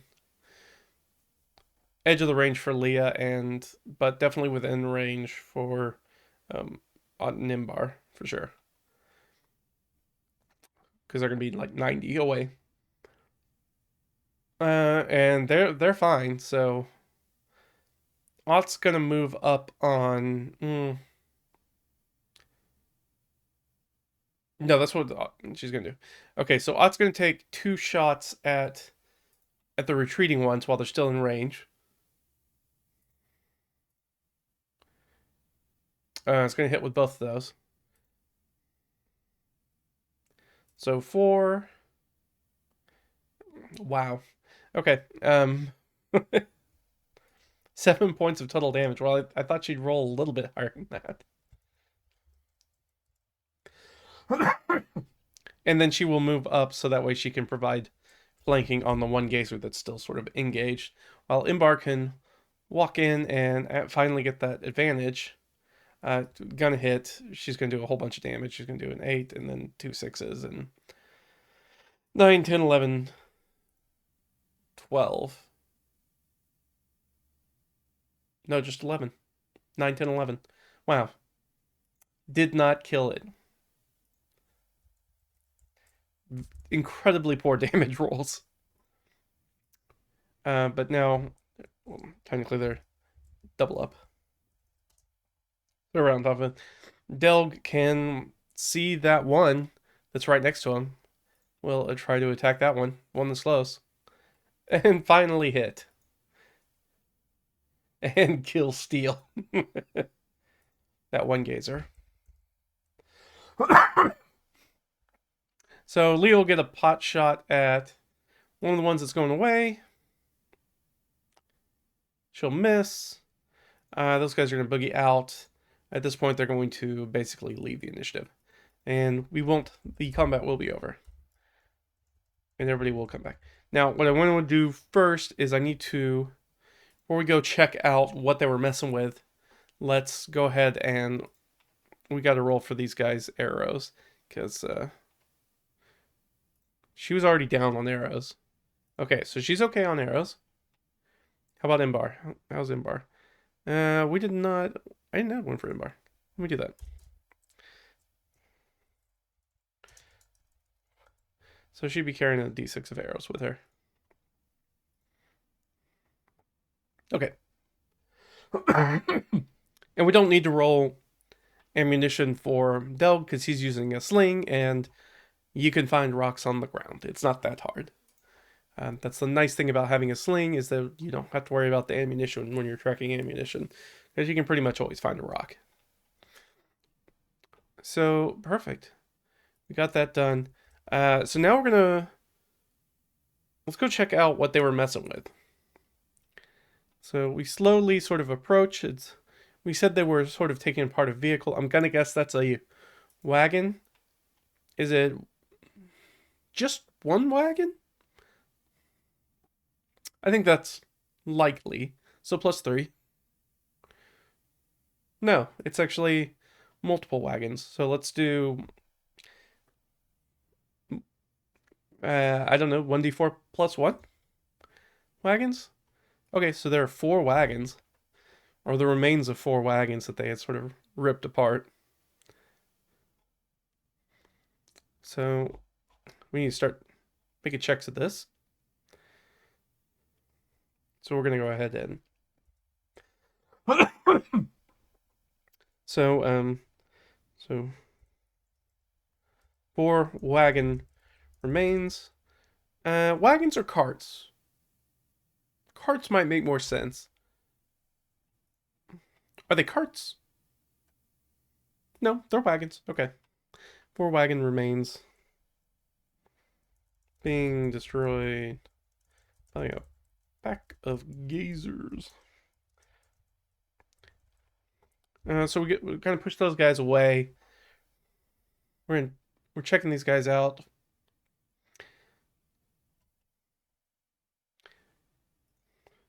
Any animals? I assume if there are any animals, I assume they're dead. But are there any animals? No. Okay. So it looks like maybe the horses or donkeys or whatever were pulling these wagons, oxen got away. Sort of whatever sort of beast of burden was pulling this got away. Um, any bodies? You see any bodies? Yeah, some bodies. We got 4 wagons, so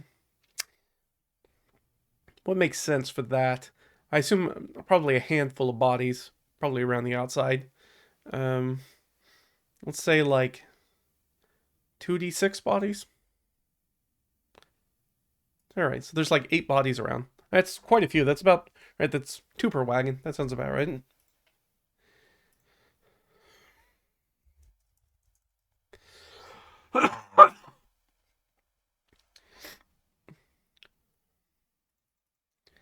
So sorry, my throat's starting to get the best of me, so we may have to cut it kind of short. I mean, we're in a good place to cut it short after this, but um, I'm starting to feel it now.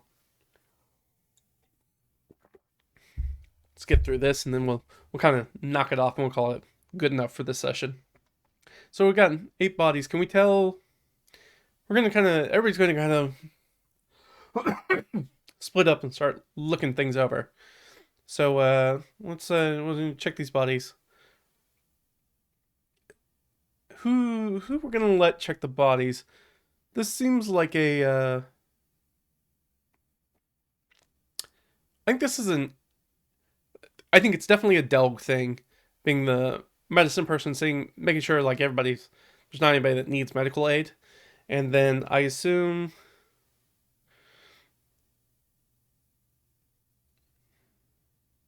I'm gonna say that this is gonna be a Leah and Delg thing because I think Imbar and Ott, by their nature of sort of like self-sort adventurers, are gonna be more interested in the wagon stuff. What might be the sort of loot and stuff that's in there. Whereas Leah's going to be maybe a little bit more concerned about the human life and who these people are. All right, let's get to, so Delg's in here. Leah's going to help. Leah does not technically have medicine, but Delg does. And he is an expert at it, so he has a +4 to it. So Delg's going to take a little look. Looking at the bodies, does everything that we're seeing here look like it was from the gazer attack? So let's do a little medicine check. That's pretty good. We'll check the DC, but that's quite good. Yeah, absolutely. So now we can be sure about the answer. Does it look like this was totally a gazer attack? And the gazers didn't come here picking over something that was already here. So did the gazers cause this? I'm assuming a +5. Almost certainly yes. That's 11, so technically a yes. I'm not going to do an interrupt scene at this point because of my throat and stuff. Otherwise, I might do one because I like the idea that there might be somebody still in one of the wagons. We don't know if they're covered or not yet. Or something weird that might happen. But for right now, we're just going to kind of focus on that. All right, so the gazers clearly look like they killed all these people. I assume we're going to see a lot of sort of like blackened flesh because they only do cold damage, right? That's how they deal damage. So that would be the only thing that would kill these people. And it looks like the animals got away, so they got cut loose or whatever. Cold and leather. Cold damage on the leather tack and harness would probably take care of that.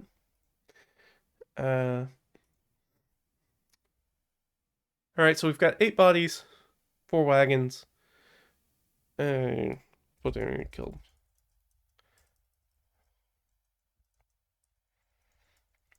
Gazers.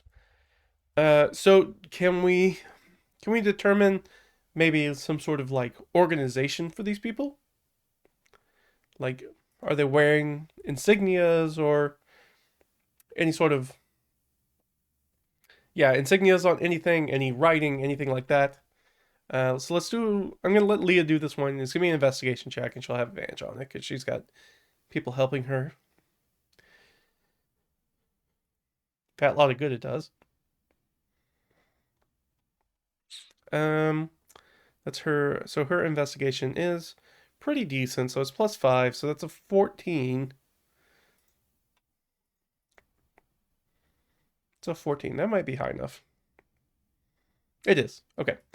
Do we find any of that? No. Okay. Interesting. So, so, we're gonna put nondescript bodies. So we've got some nondescript bodies killed by the gazers.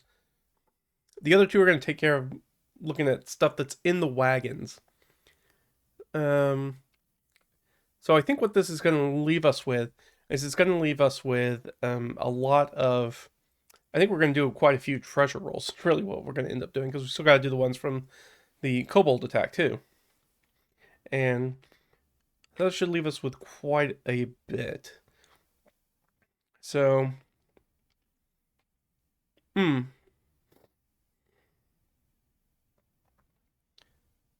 do I want to do this? Because it's going to be a lot of rolling. That's what it's going to be. So let's go with.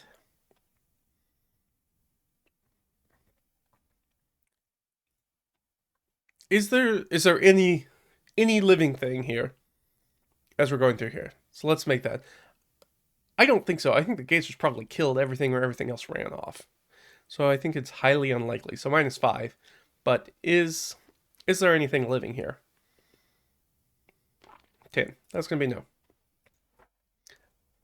All right. So yeah, I think they're going to take their time. They're going to camp here, and they're going to take a look at stuff that's in the wagon, in these wagons, and take what they can take, because we might be able to scrounge up some additional, most importantly, feed for our animal. So we don't really need the rations, but we could use the feed because we're running out. So I think there's a high likelihood that we'll find that. Actually, we could just ask that.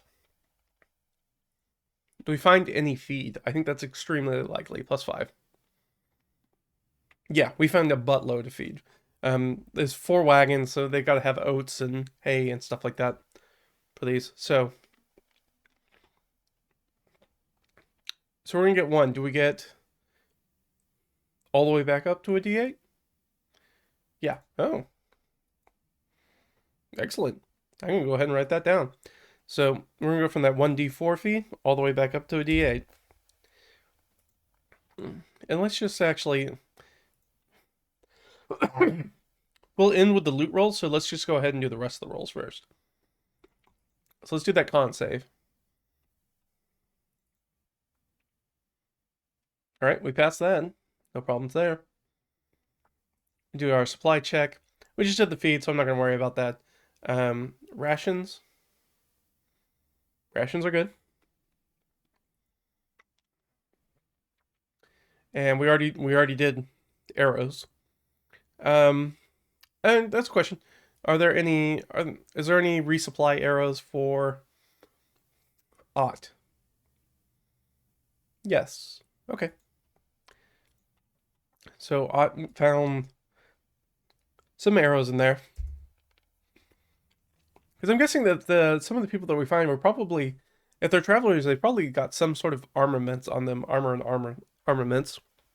So it makes sense that they would be able to find some arrows that you might be able to make use of.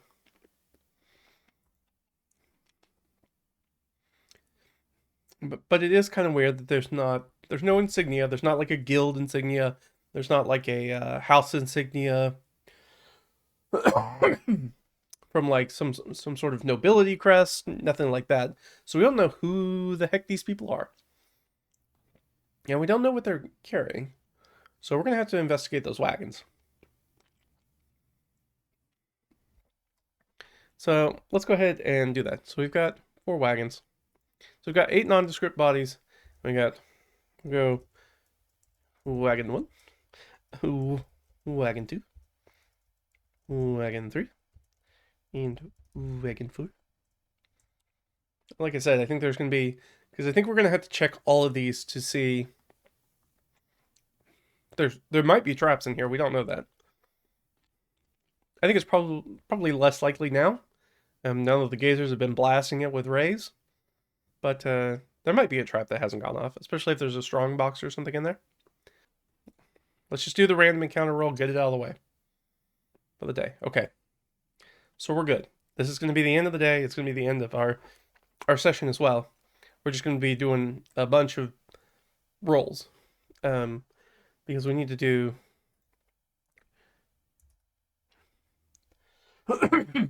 So we killed 2 kobolds, right? And 1 ran away. So let's do the kobolds first, because they're just gonna have some probably smaller loot stuff on them.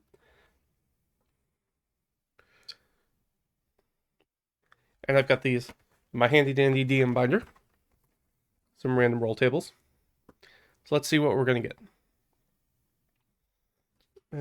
Let's see. So for the first one, 18. Okay, that's good. It's gonna be money of some type.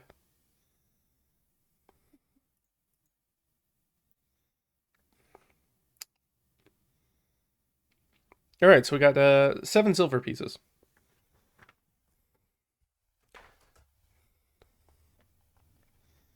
Go ahead and put that down here.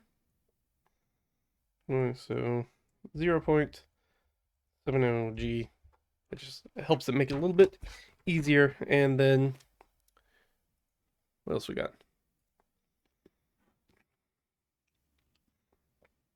12, some sort of trade good. 4 books or writing supplies. This must come off the sorcerer, the dragon scale sorcerer. And 15. It's gonna be silver again. 2 silver pieces worth of, I guess, parchment. That seems fine to me.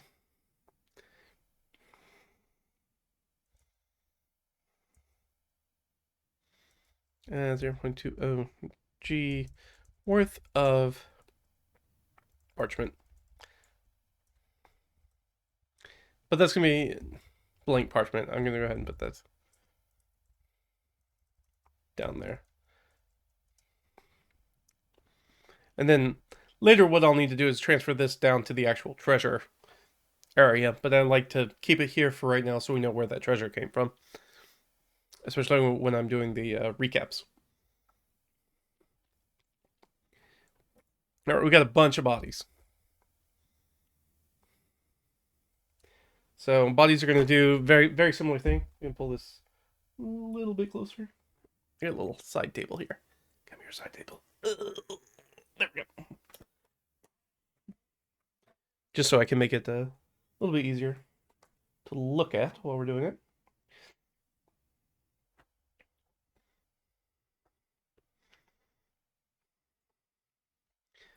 All right, 17. That is currency.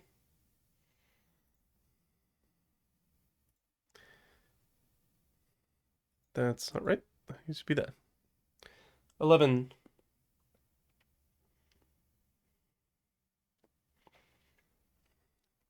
So 7 silver.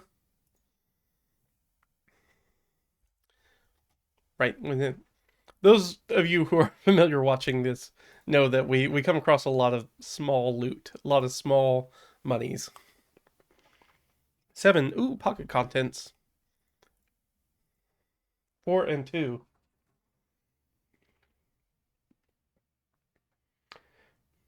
Yeah, we found a key.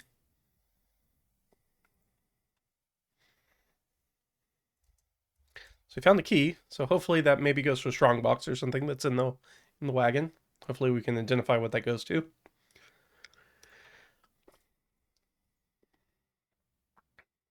And a 10. Trade goods. What kind? some sort of animal part. So it could be bone, horn, pelt, something like that. Uh, worth. It's gonna be 9 coppers. It can't be worth much. So 9 coppers worth of. Hmm,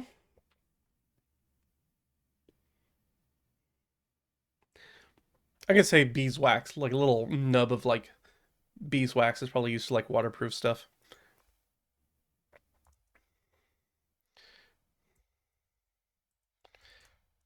I'll just put 9 coppers in here.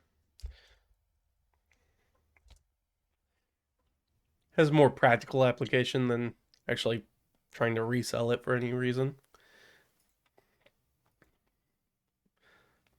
16. 16 is money. Sweet, sweet, filthy lucre. Ooh, we rolled pretty well though. All right. Well, this one person had 6 platinum in their pocket. It's wow. So now we're finding out that maybe not all these people were particularly indigent, right? They're like this person had some money, walking around money. It's 60 gold worth. They're just walking around in their pocket. That's not regular people money. Very interesting. Very interesting.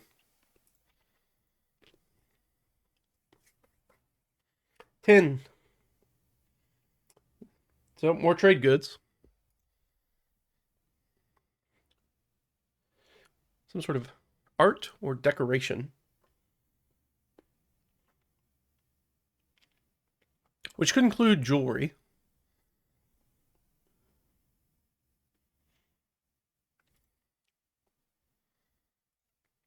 Oh.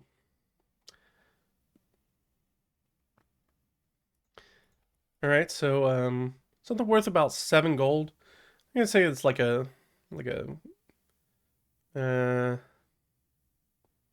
a brooch, like a cloak pin.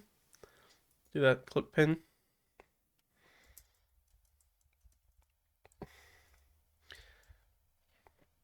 We'll put down enamel. Now it's got a design on it. It's an enamel cloak pin, but as far as we can tell, it's not something that we recognize as some sort of insignia. Doesn't mean that it's not. It just means that we don't recognize it. So we've got 1, 2, 3, 4, 5. Got a few more of these dead guys to deal with. 7. Pocket contents.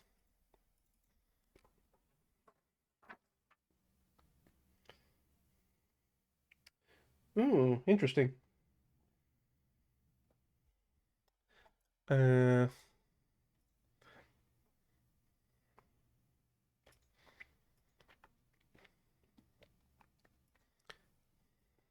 so about there. We'll just put tobacco. Looking at about 5 coppers worth of tobacco in their pocket. Probably pipe tobacco, not chewing tobacco.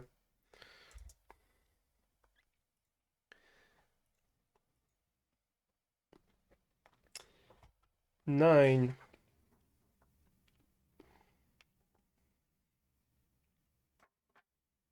So that's another trade good.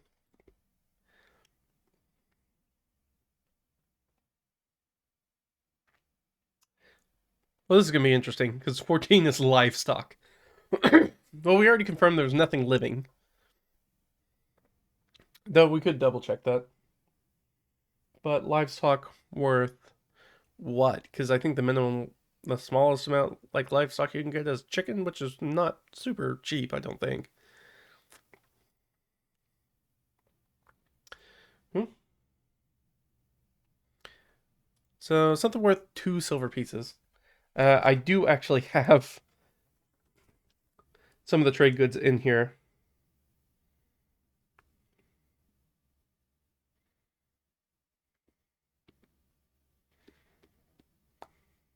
Huh.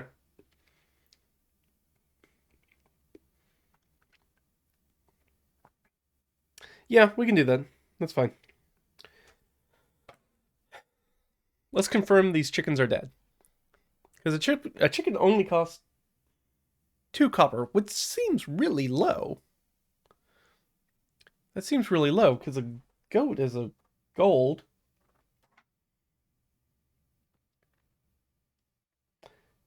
I would think a chicken would be, like, in the silvers at least. But apparently it's 2 coppers, and we've got 2 silvers worth, so 10 chickens. Just confirming they are dead, right? So plus 5. No, okay. We found 10. We found a coop with 10 live chickens in it. All right.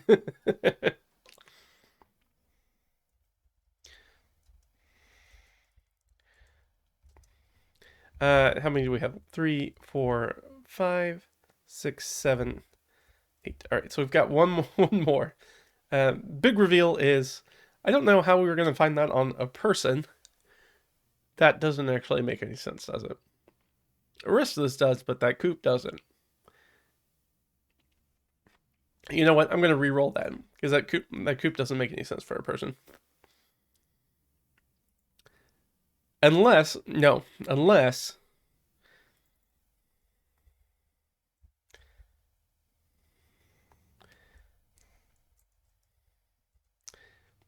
they literally have a pack on that's stuffed full of like salt and there's like 10 dead chickens in it. Like that's part of their like major rations or something like that. Um so 10 I'm assuming like drain like upside down, throat cut, bled chickens, but that haven't been plucked or anything. They're just carrying with them, I guess, to eat on the road or I don't know. But 10 dead chickens. That makes more sense than 10 live chickens being on a person. And we still have that one last one. What they got on? 15, which I believe is trade. No, currency. What type of currency? 10 coppers.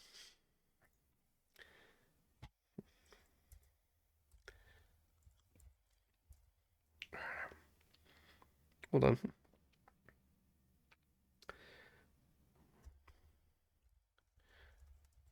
Numlock got turned off for some reason. 10 coppers. So a person 10 coppers. So that's what we find on the people. It is a little tedious, but I really do enjoy using these sort of weird treasure tables because it just makes so much sense that like this would be the sort of weird stuff that you got off of random dead bodies. Be like, oh yeah, and then, you got a little bit of pocket change. You got somebody's like enamel cloak pin. This one person had a bunch of money in their pocket. Might have been like sewed into the lining of their jacket or something. A little like nub of beeswax that they were using to like maybe like waterproof their gloves or something. Help do that. A little bit of tobacco, and then dead chickens, which probably make the least amount of sense out of everything. Um, but hey, we're gonna eat good tonight. We're gonna have spit roasted chickens for everybody. Everybody's gonna have a chicken. All right, so the wagons. How do we want to do the treasure for the wagons? Because those kind of require something that's a little bit more than minor treasure. So I think what I'm going to do is I'm going to do. This is kind of a major find. And we know that these people aren't super poor because the person who's walking around was 6 platinum in their pocket. They got killed. But as far as we can tell, and none of these people, there is the potential that we could find writing, like notes or lists or legal documents or something on dead bodies. Like that is one of the things that comes up with these treasure tables.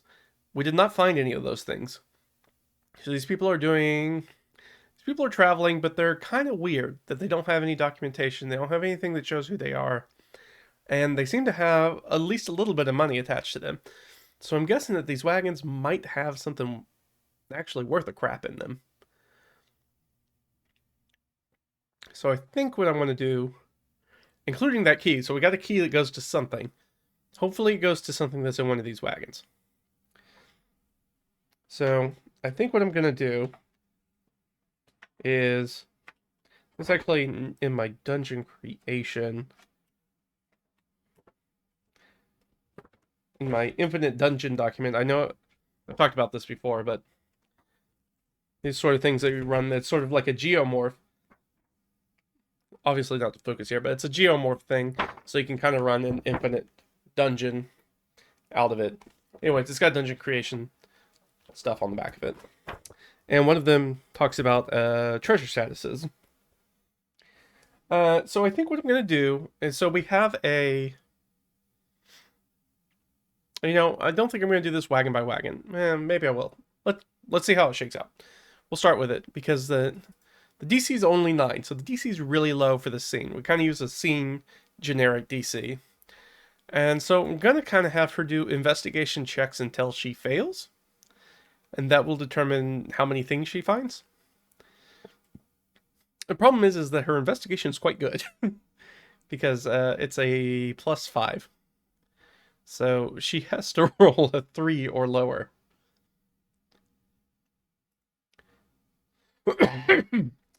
Which I think, I mean, there's 4 wagons worth of stuff. I don't know. Let's start rolling, and then I'll decide whether we're gonna do that by wagon or probably just in general. So we're gonna keep rolling 20s, I guess, until she rolls a 3, a 1, 2, or 3. There we go. And that'll determine how many sort of rolls we do. And then, who knows, we might put these together. Because this, oh, well, there we go. So, 7. Do we want to keep going?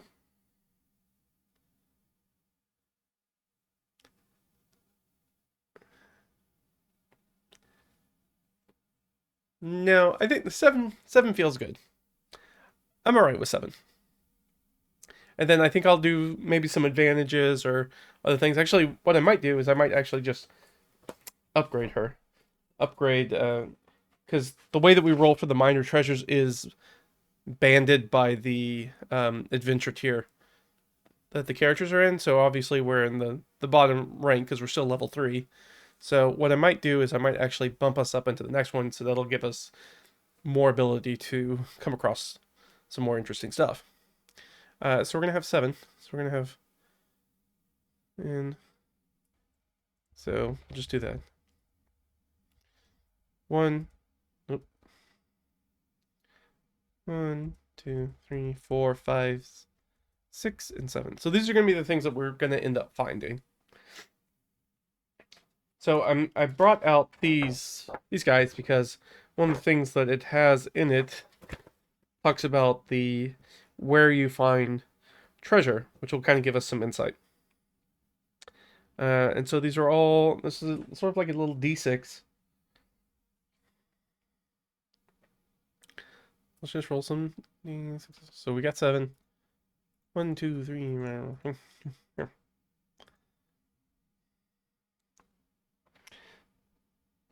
So in a barrel or crate, in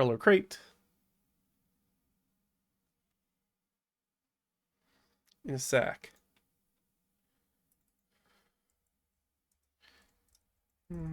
Or crate, barrel or crate, sack. And the reason that I'm doing this is trying to figure out what things may or may not be potentially trapped. Sacks, kind of hard to trap. But barrels and crates, maybe more. And I'm trying to see if one of these things is going to end up being a coffer or a chest, which is, we only need to roll a 5 for that to happen. Speak of the devil. There it is. All right, so a chest.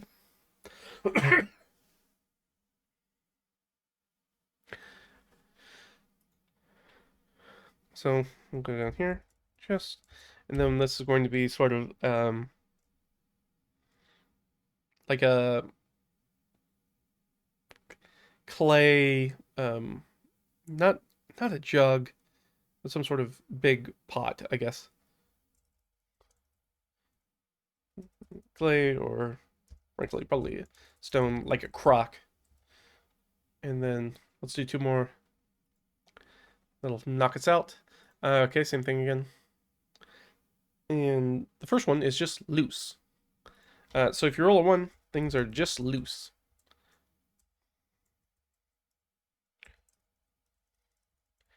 Alright, so it's likely that that chest is probably locked, and that is probably what we have the key to. We're going to hope. So that is our sort of wagon contents. Actually, I'm going to do this right here, and we're going to tab it out. There we go. Alright. Should we just... I guess let's just go down. Investigate. It's an investigation check. Again, we're only trying to hit a 9. Pretty simple. Okay, we did that. Does it seem like there's any trap, anything that's on it?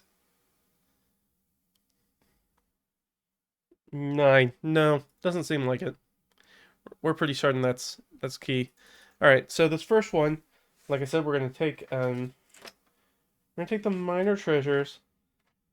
And what I'm gonna do is I think I'm just gonna upgrade everything and roll advantage on everything, because I think these are gonna be more useful, and this will sort of up the volume as well. Which I think will make sense.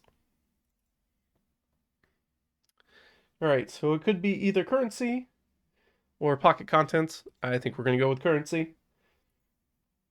Alright, so this is actually going to be a d20. 7. We didn't roll very well. So it's copper pieces. So 20 copper pieces. They're not all winners. I mean, look at a... So crate. 20 copper. I'm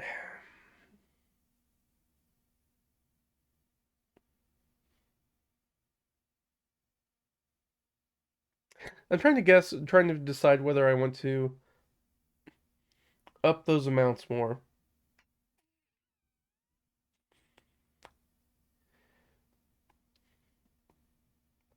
Because 20 copper's nothing.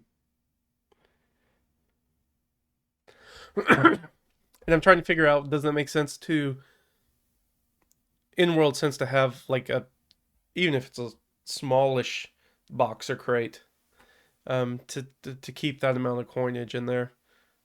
And I don't think so. I think I'm just gonna multiply that by 10. I think there's gonna be like 200 in there. Well,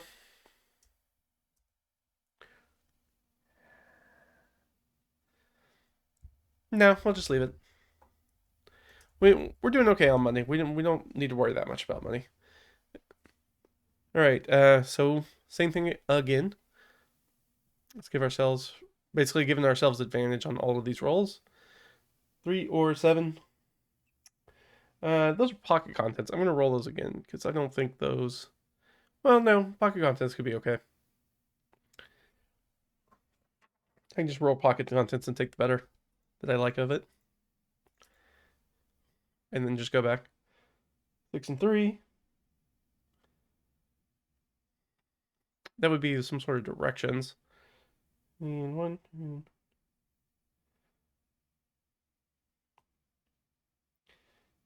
Okay, I like that. I like the second one. That's sort of a fetish. So this is gonna be some sort of like religious symbol. Oh.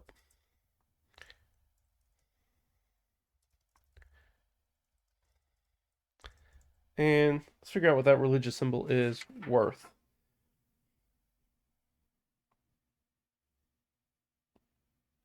You know what? That's what I should have done. That's what I should have done. I'm going to retcon that real quick. All right. Wouldn't have mattered anyways. But for this time it will. Well, I'm going to retcon the retcon real quick.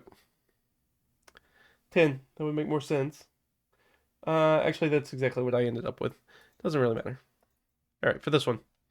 In my own head, doesn't matter. All right. 1d20.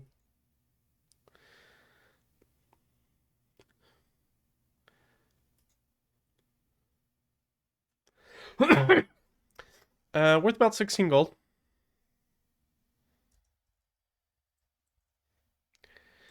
So it's probably some sort of like a silver cross kind of thing with some sort of like minor gemstones on it. It's not worth a ton. What's in the sack? What's in the sack? What's in the box? That's pocket contents again. Really loving the pocket contents. 6 and 2. Oh, that could be important. Or 1 and 6.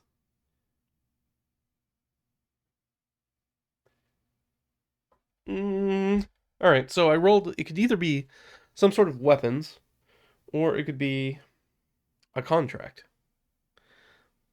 A contract's very interesting. I don't know why you would store that in a sack, though. I think it's more likely to be a weapon of some sort, or some form of weapon. Uh, Worth what exactly? Because that's going to tell us what kind of weapon it is. 19. Oh, okay. That's good. It's still going to be copper pieces, though.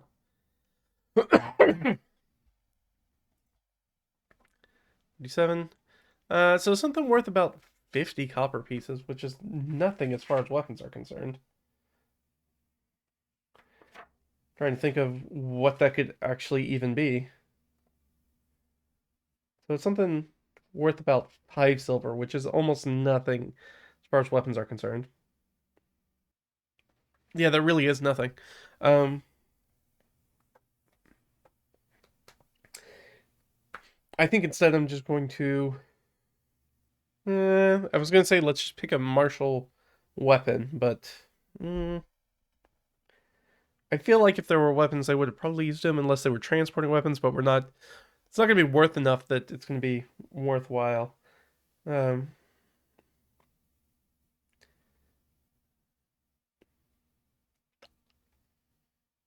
Man, I really wish I had rolled above. I literally rolled anything but copper pieces. That would have made way more sense. So yeah, it's gonna be a javelin, I guess. Which I mean is okay, but it doesn't really tell us anything because it's not really right. It's worth about 5 silver. About what a javelin costs. So yeah, so basically a cloth wrapped javelin. Like okay, but maybe we can investigate some of these things again and see if they're important in some other way. I don't think we're going to do that tonight, but we'll do that maybe the start of next time. Maybe we'll pick up there, or maybe that's certainly one of the things we can do once we get to Split Valley Oasis. That's going to be a trading post. We'll be able to talk to a lot of people who are going to know some maybe who these people are and what's going on with them. All right, so we have the chest. Is the chest? Let's investigate the chest. All right, well that's a success. Is it locked? I think it's almost got to be locked. It's +5. Yeah, it's super locked.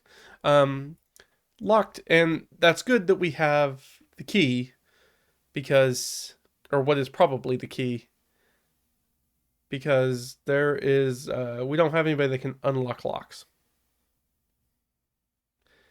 Uh, is it trapped? No. Okay. So we're gonna stick the key in there, and does the key open it? Almost assuredly. No. Oh. Hmm. Is the key boogered? Probably then. Yeah. Um, Something in the text screwed up the key, and the key's not useful anymore. It looks like it's supposed to go in here, but it's got one of the teeth that's sort of like been bent off during the attack or something. He fell on it weird. So I mean, we can crack this thing open. I don't think that's gonna be a problem. We've got plenty of people with heavy weapons that can do this. So it's really just a matter of time. We have the time, so we're going to get that strongbox open. What is in the strongbox, though? It's got to be something good. Like, they wouldn't lock it. It's got to be better than all the stuff that's not locked in the box, is the thing. And so, if that's the case, do we want to save? Maybe we should save to open the chest last so we know, like, sort of the bottom. So I'm going to disregard this roll, and we're just going to put the chest down at the bottom. Now, so that way we know, sort of, the value of what should be in the chest. Because obviously you would lock something that's worth more money than the 16 gold, which wasn't locked up, or the 6 platinum that the dude had in his pocket. So it's got to be worth more than that, you would think. So instead we've got the Crocs. So we'll check out what's going on with Crocs. Okay. So we investigated those. Are they trapped? Probably not. No. And I'm just going to let that do for both of them. And let's find out what's in these Crocs. Boop boop. 8 and a 2. Man, pocket contents again. We cannot get away from it. 7. 4. Oh, interesting.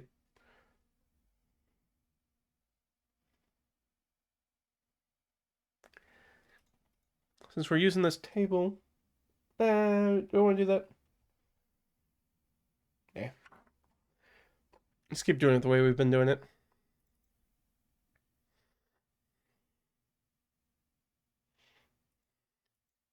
Okay. So it's incense worth 1d20 silver pieces.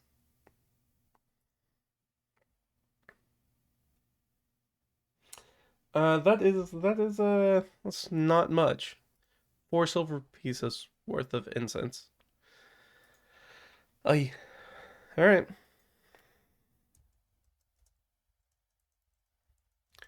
Again, that's not much in the way of incense, because I think we have a price for incense, and that's not very much incense.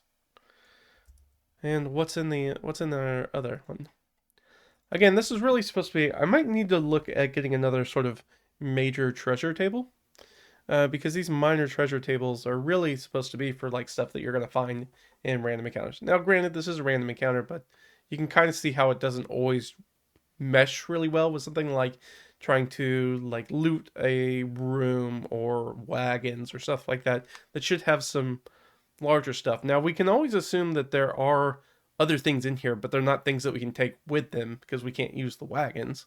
So there might be some sort of like building supplies or really heavy barrels or stuff like that, but we can't take that stuff with us anyways. So 17. So we're gonna get some money.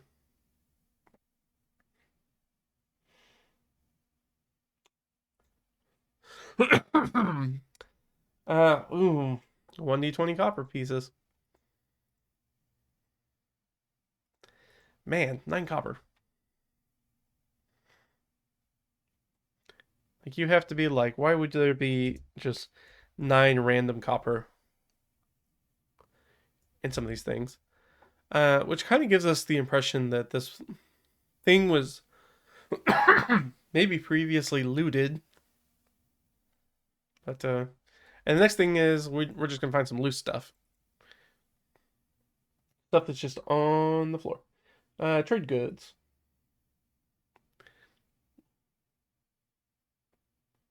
Could be religious items, could be flour or grain. It doesn't really matter which one right now. 1d20. Silver pieces.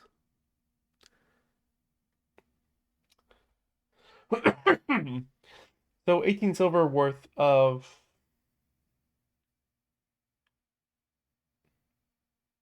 Well, we've already got some religious items. So maybe just 18... Well, it can't be loose. Just be like loose flour or grain. So 18 silver worth of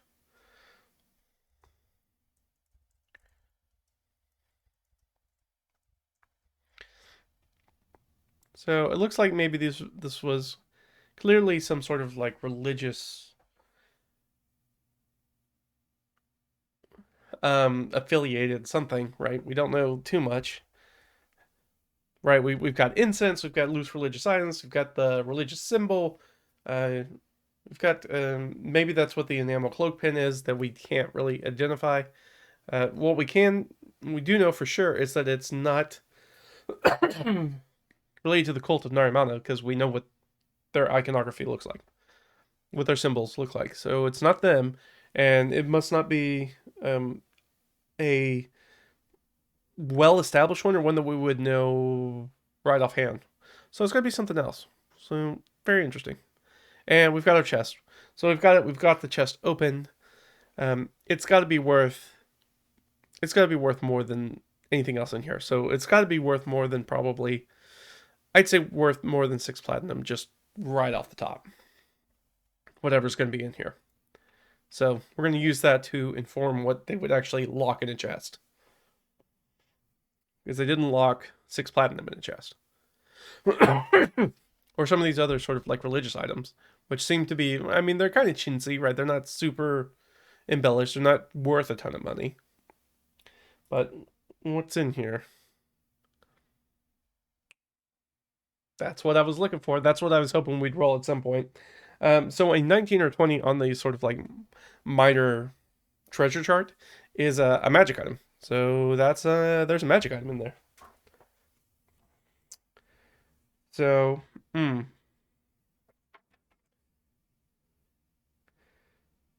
we are still in the first tier. Oh, we rolled a 20, so it's going to be an uncommon magic item. So it's some sort of uncommon item with charges. I'm trying to think of what that would be.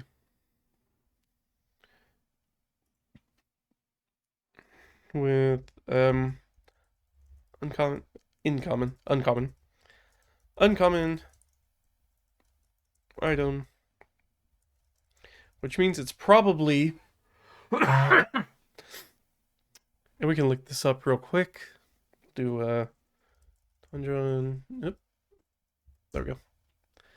Because I know that we can go look at his magic item sheet real fast. We can go rarity, uncommon, type. Well, we know it's not going to be. It could be an armor. Probably not armor. It's not a permanent one. Could be ring. Probably not a ring. Because it's got to be something with charges. That's what we ended up rolling up. So it could be staff. We can't use any of those, so I'm just going to kind of say no. I want something that's going to be kind of useful for us. So maybe a wondrous item. There's lots of those. But before we do that, let's see. Is there a fun wand?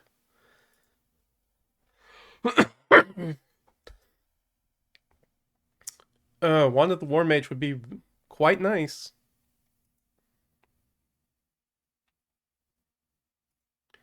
That would be really useful for us. Wand of the War Mage doesn't have charges. Wand of Web does, though. Wand of Web does. Cast the Web spell. Web's pretty nice. It doesn't get a lot of play in 5e, but it is nice.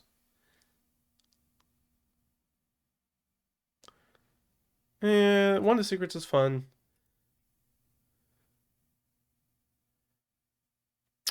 Wand of Magic Missile would be really nice, though. Or Magic Detection. Do we have Detect Magic? I can't remember if Leah has Detect Magic. She does. Okay, and we're a wizard, so we can cast as a ritual. So that's not super useful for us. So we're just, rather than just do fully random, I think we're just going to take the Wand of Magic Missiles, because we can always use more offensive capabilities, which is not something we get a ton of with Leah. She's got a lot more utility spells, just because that makes sense for that character.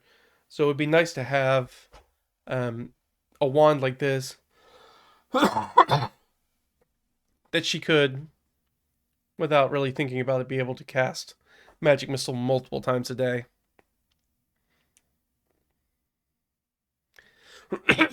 including, ooh, so by using another charge, we can increase the spell slot. And as far as, I'd have to double check that, but as far as this says, that's not related to our level. So Leah having the ability to maybe cast like a level 6 magic missile at level 3, or like a 6th level magic missile at level 3 is wild. So yeah, that's obviously what we're gonna go with. So that was great. So we found a wand of magic missiles, a wand of magic missile, which I don't think requires attunement, right? Dang, that's really powerful for something that doesn't require attunement.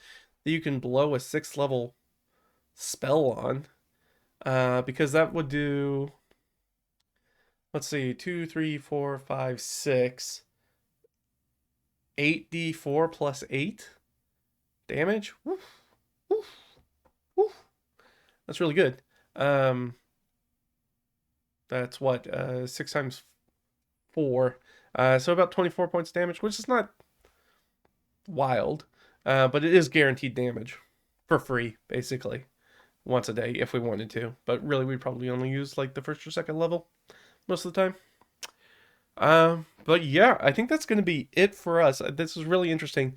This is where we're going to sort of like end this here, is with us sort of like breaking camp here. So one thing I'm gonna do down here is we need to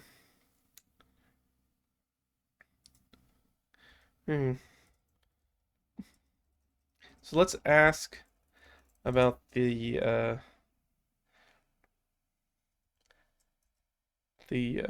dead travelers we found on the road. I guess maybe that's a final question for us. I guess we could probably tell, and this is just going to be a 50-50, because I think we're, based on the way that we're going from Carjunton to Split Valley Oasis, which is a pretty, it's a common travel area, right? There's some trade that goes by here. There's a major trade outpost and then a city. So it makes sense that there's travelers going back and forth and traders and things of that nature. Which way are they headed? We can probably tell by the orientation of the wagons which way they were going. We can have a guess anyways. Were they headed to Split Valley Oasis? No. So they're probably headed to Carjunton. So I'm just gonna put that down here.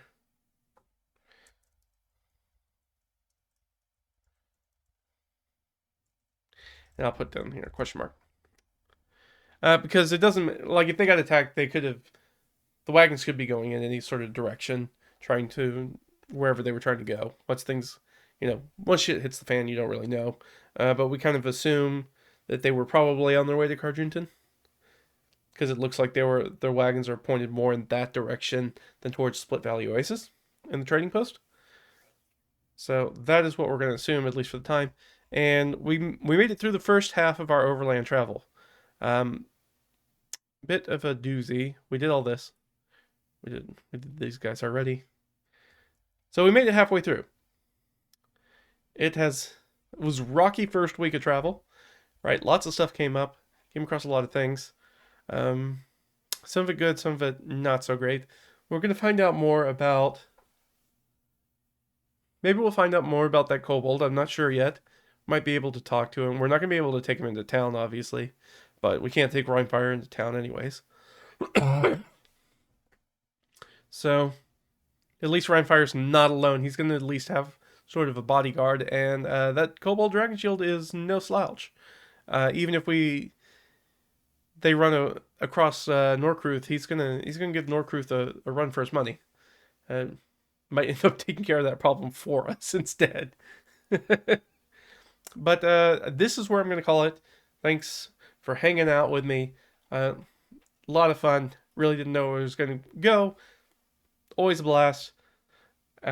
Obviously, check out the stuff that's on YouTube.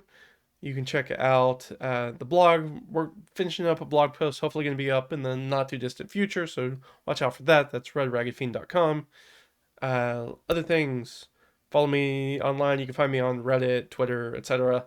Check all that stuff. Everything's on Red Ragged Fiend. So if you look for that name, you'll be able to find everything. This has been a lot of fun, and I will see you guys next time. All right? Bye.